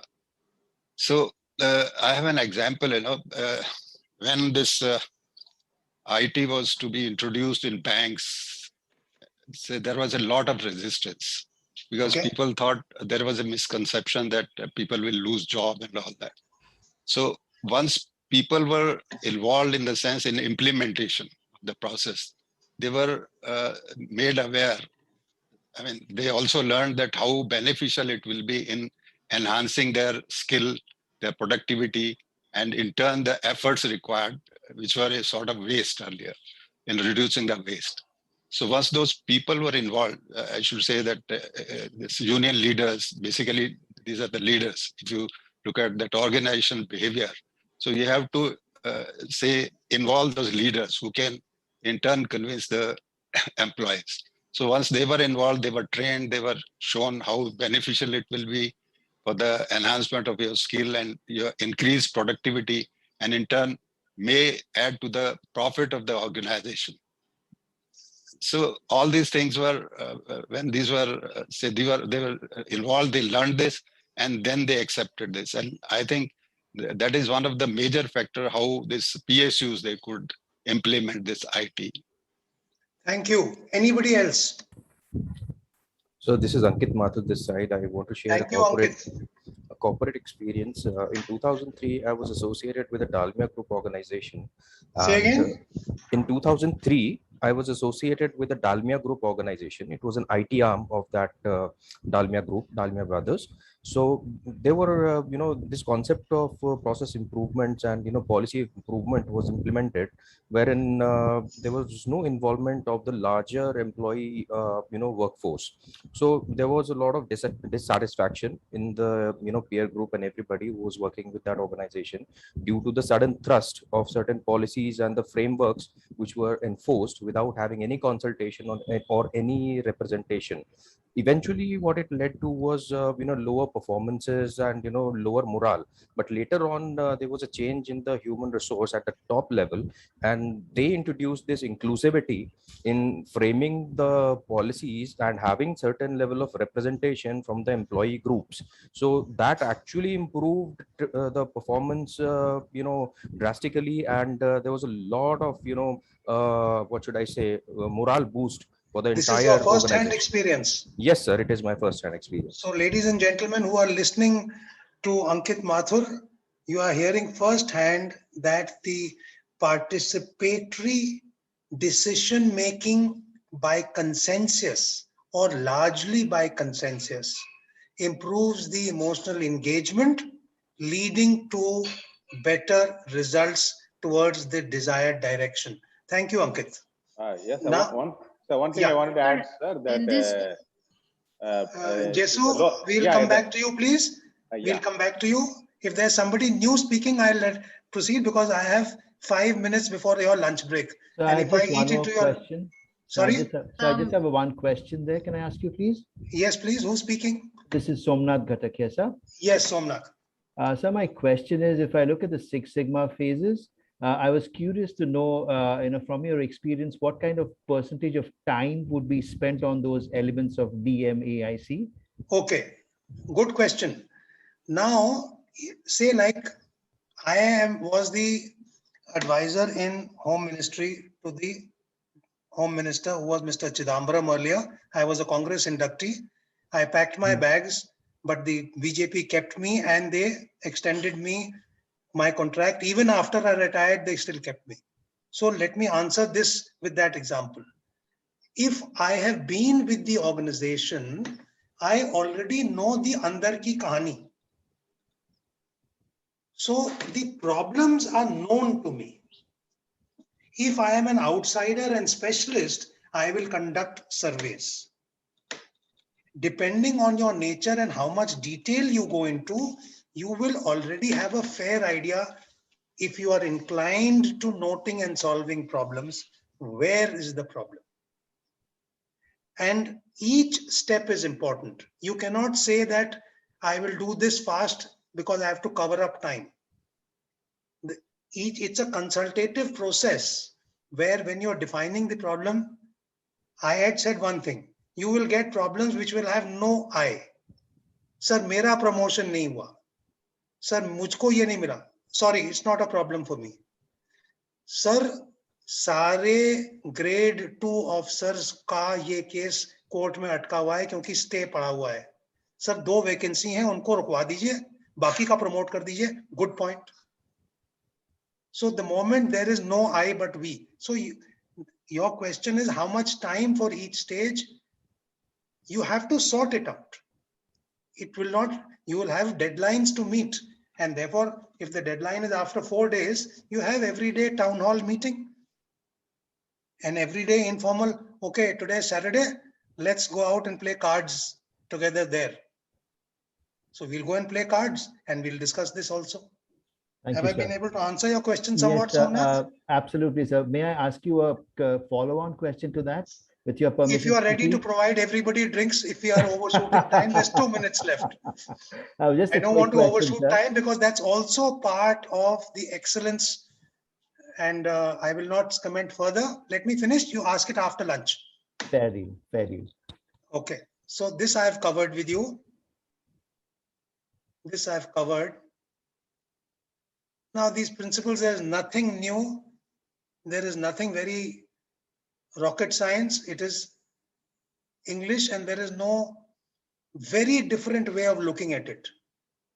However, I would still like to speak, and I will now speak after lunch for a few minutes on Six Sigma beyond this. I will end here by saying that Lean Six Sigma also has belts. Six Sigma also had belts. The best is the Master Black Belt, and the lowest is the Yellow Belt. And what they all do is available. There is a source given. There are many certification agencies who do this for a bit of money. And that brings me, with 1 minute to spare. Can somebody read out what's written on the slide? Yes, sir. Yes, please. मन को खाना तो बहुत मिल गया, अब तन को भी खाना देना चाहिए. Anybody who doesn't agree with this? It's true. Oh, Yes, it's true. okay, ladies and gentlemen, it is 1:40 now. I will start speaking at 2:10. See you then. Bye-bye. Yes, sir. Okay. Yes, sir. Thank you very much for both the sessions. They were quite enriching. And I will not stop in between the khana thing, and we will join back soon. Participants, dear participants, please stay connected. The same Zoom meeting will continue at 2:10. Thank you. We will be back by 2:10. Thank you. Take care. Have a good lunch.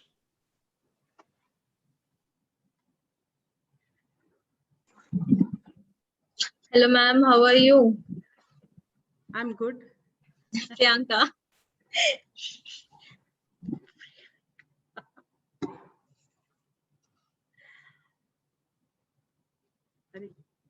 अच्छा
ठीक.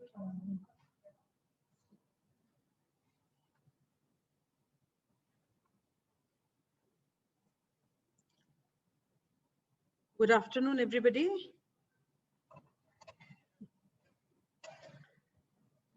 I hope we are all back after a sumptuous lunch. Can you hear me, ma'am? Yes, yes, I can hear you, sir. And see me also? Yeah, yeah, yeah.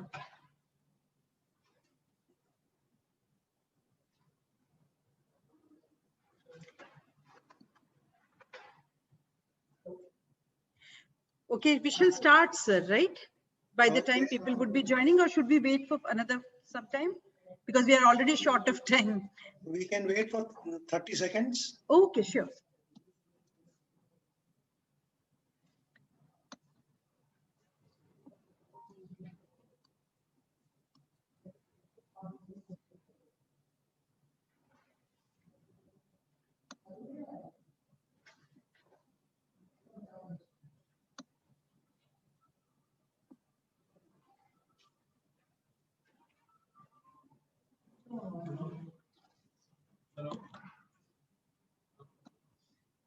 अभी ना मैंने mic अपना on किया हुआ है तो ना बोलो तो बेटर है सर मैं अभी माइक ऑन कर रखा है Okay, I'm ready to start. Yes, sir. Good afternoon, everybody. I hope you are all back after a good lunch. So this is session number 3, and Brigadier Sanjay Agarwal is here with us to start the session.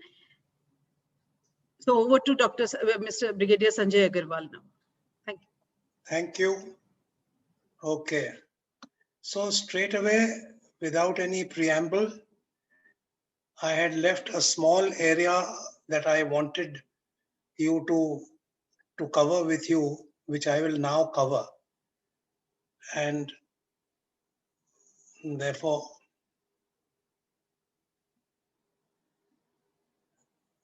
the issue that I wanted to cover with you was here. What are the 3 key elements of Six Sigma?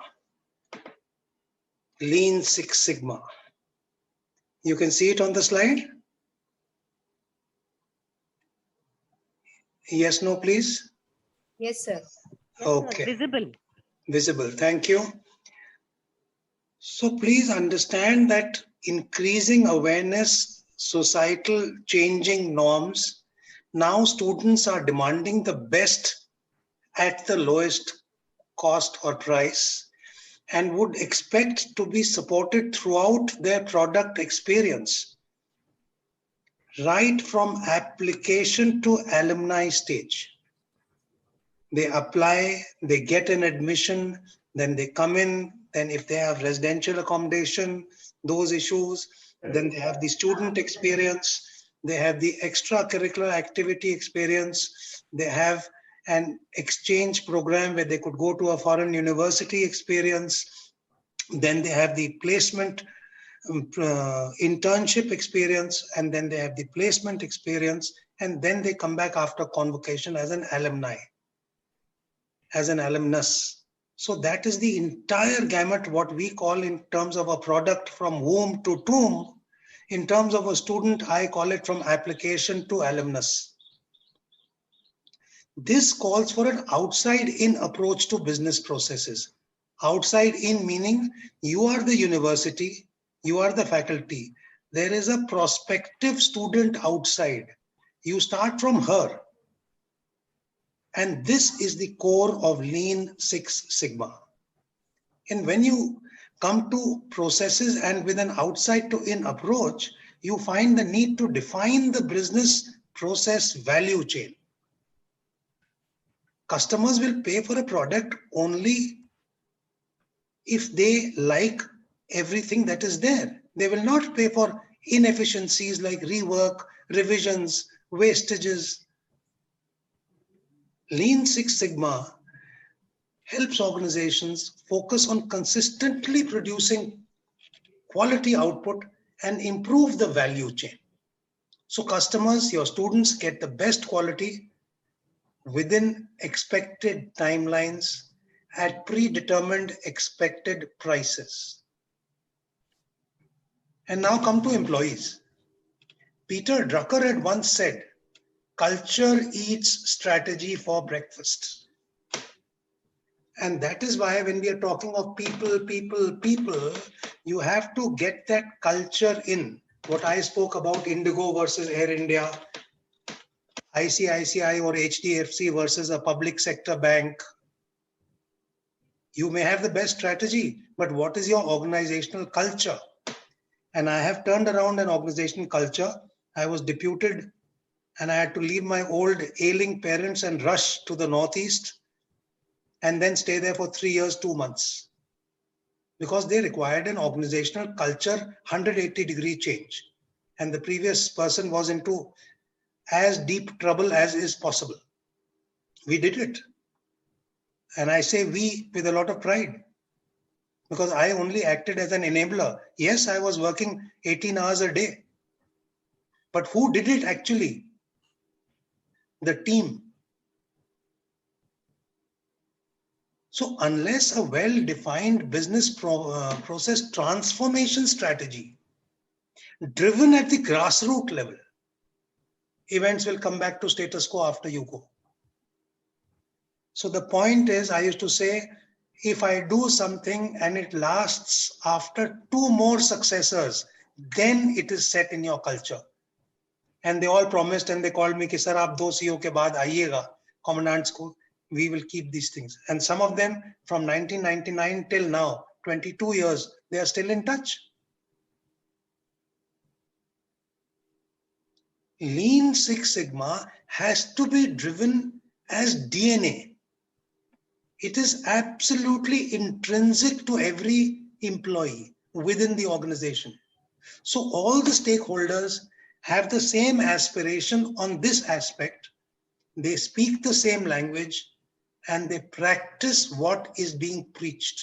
I can't teach you punctuality. By the way, I teach ethics and corporate governance in an American college in its India affiliate, Stratford University, not college, university. And I also teach that in an Indian university. So how can you teach when you don't practice what you preach? The next point I want to make is, it's nothing to do with the slide. Why is Lean Six Sigma gaining importance in today's scenario?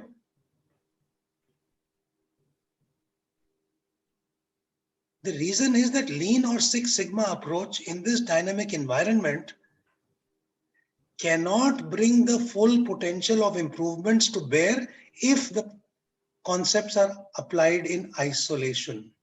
The synergy between them, they are such two concepts that they work best when applied together.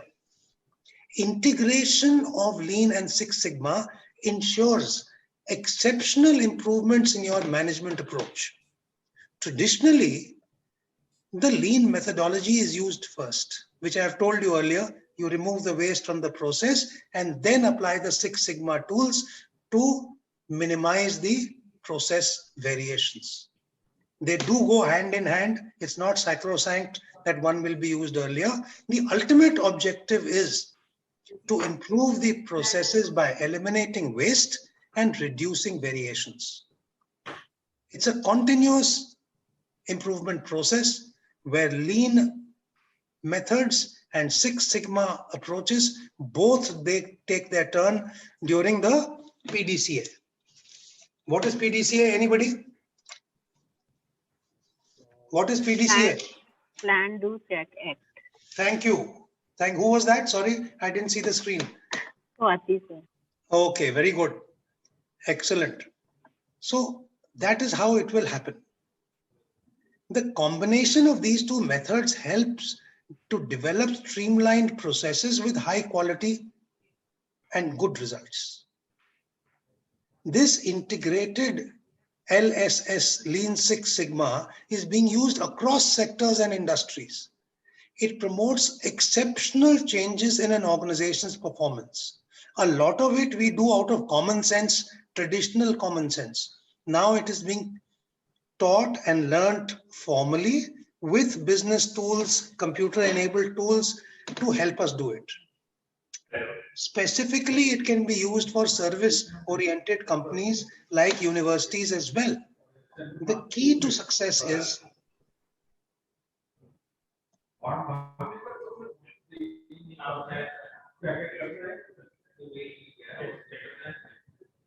I'm waiting for that back chatter to finish, then I'll resume.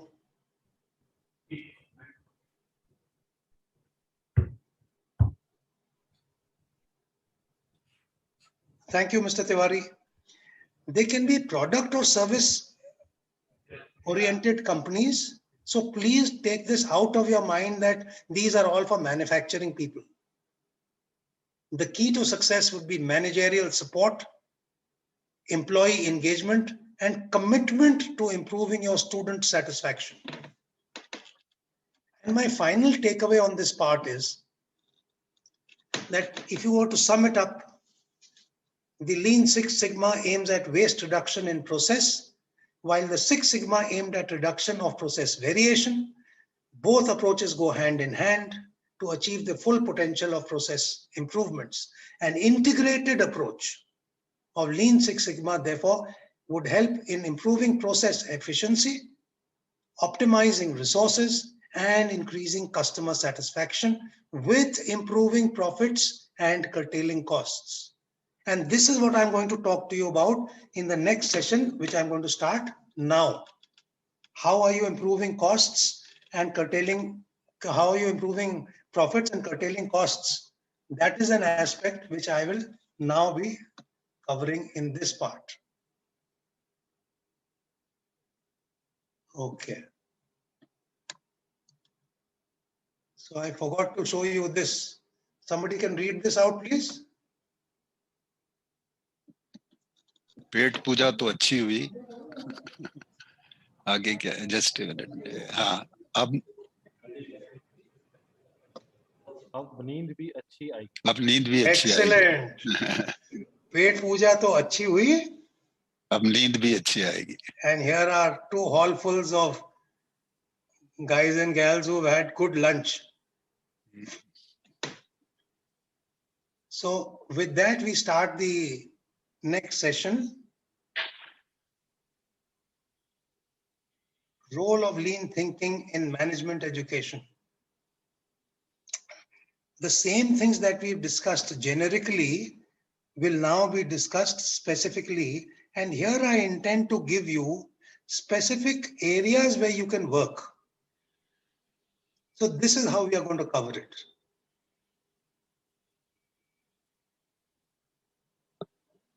And after the crux, which is in the middle of the slide in red, I would have a rather long conclusion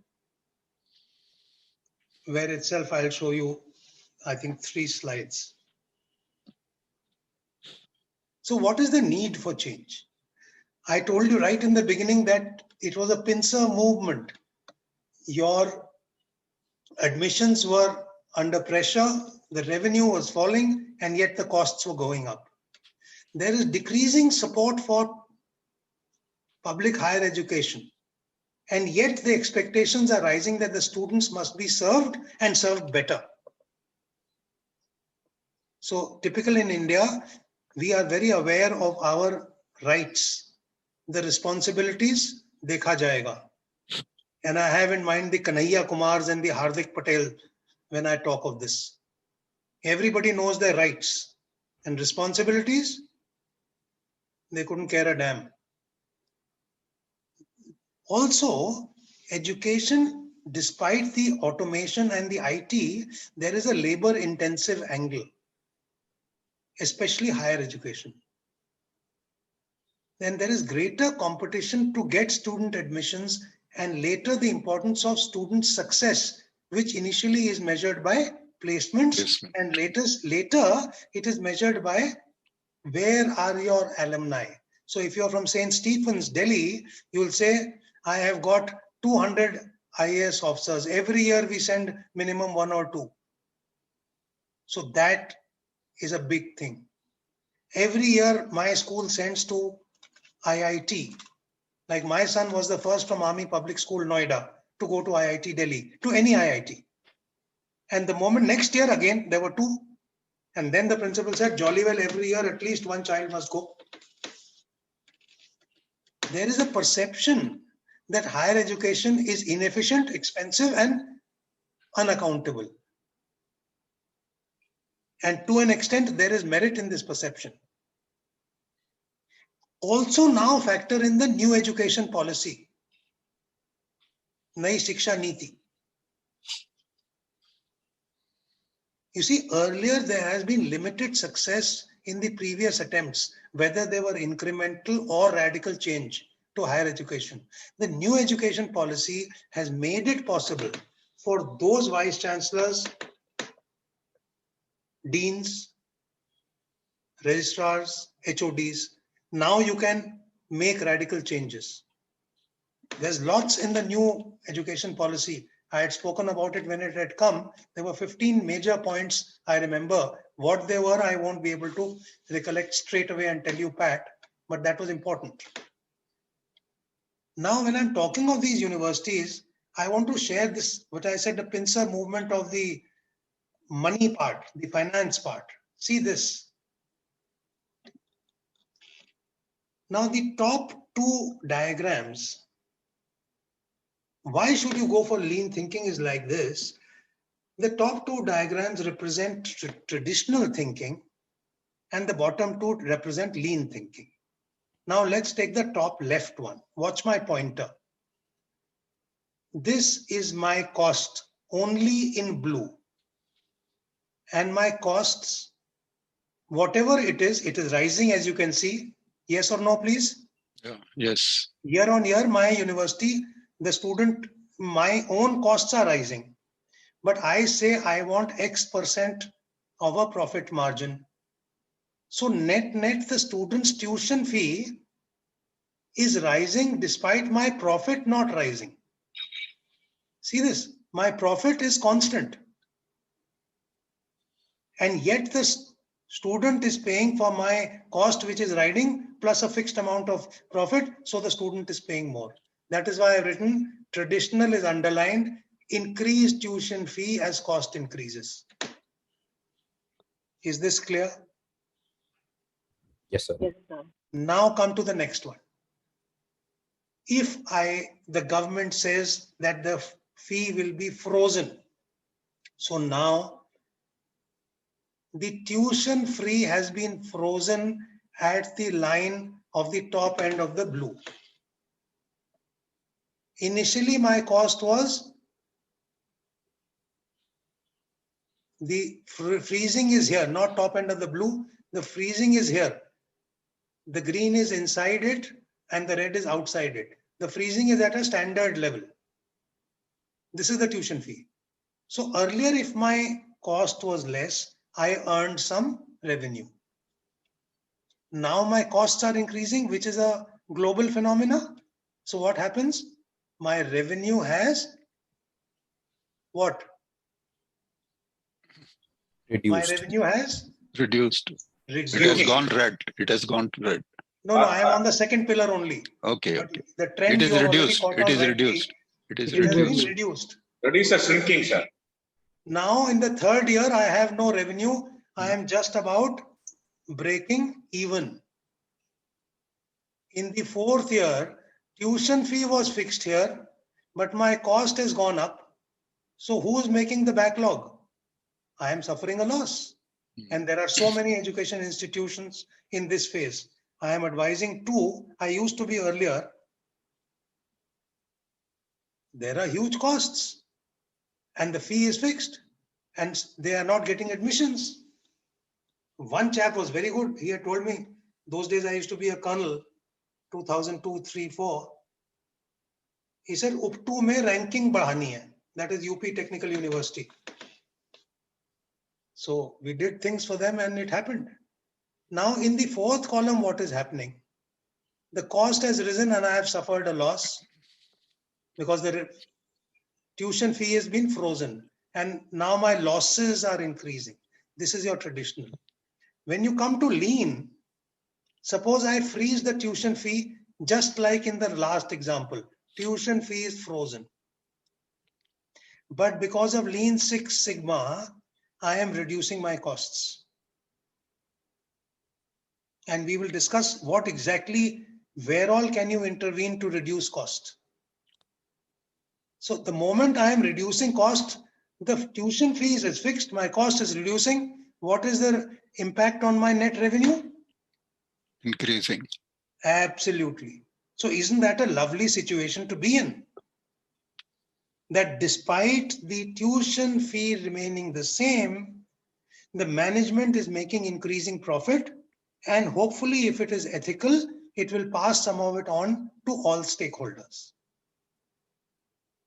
The next is a highly evolved ethical example where not only is the tuition fee frozen, I am reducing the tuition fee also, because I am drastically reducing, regularly reducing, not drastically, regularly reducing my costs, and I am keeping my net revenue constant. So the reduction of cost advantage, instead of going into my organization pocket, is going into the student pocket. If you think of this, you will be motivated to do for your department. In many universities, like in IMT Ghaziabad, the distance learning program is a separate profit center. So you work hard, you create your own, and from that you get a portion to spend on your own the way you want to. So with this, I want to move on and show you this article. I'm not showing you the article, I'm just showing you one of the cover advertisement photographs. I'm active on Facebook, and I found this on Facebook. Well, I'm not active on LinkedIn, so I'm active on Facebook.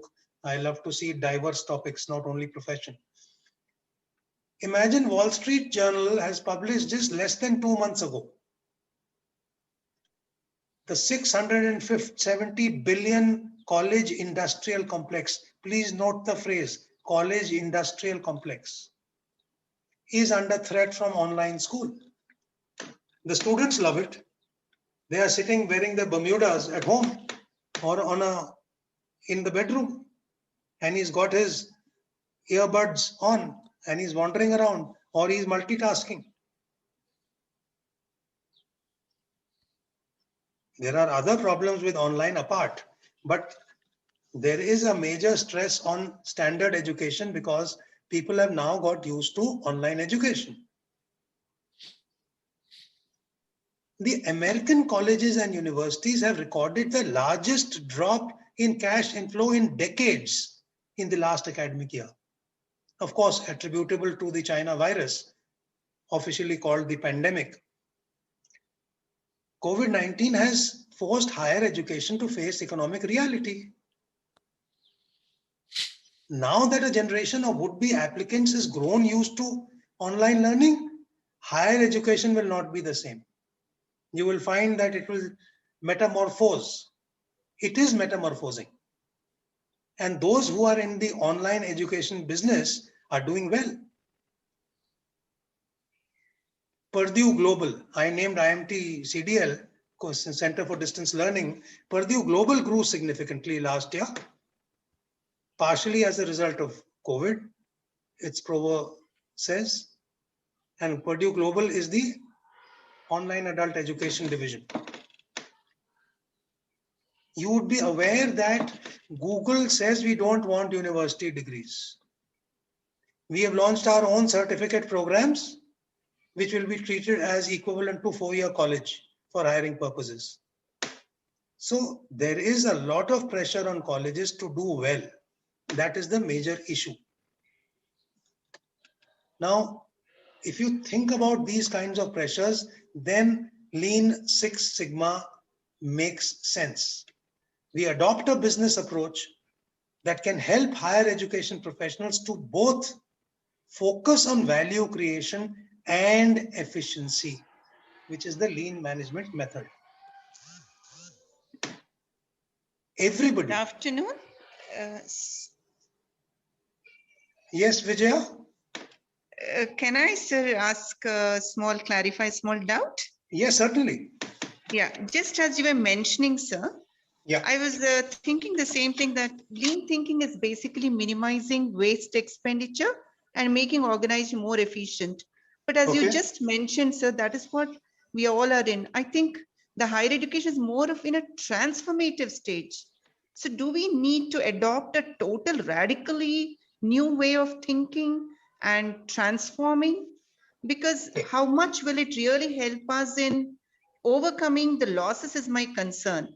That's just, yeah. So I have been thinking about this and I have been advising a few, and it's very plain common sense desi advice because I'm a recruiter as well.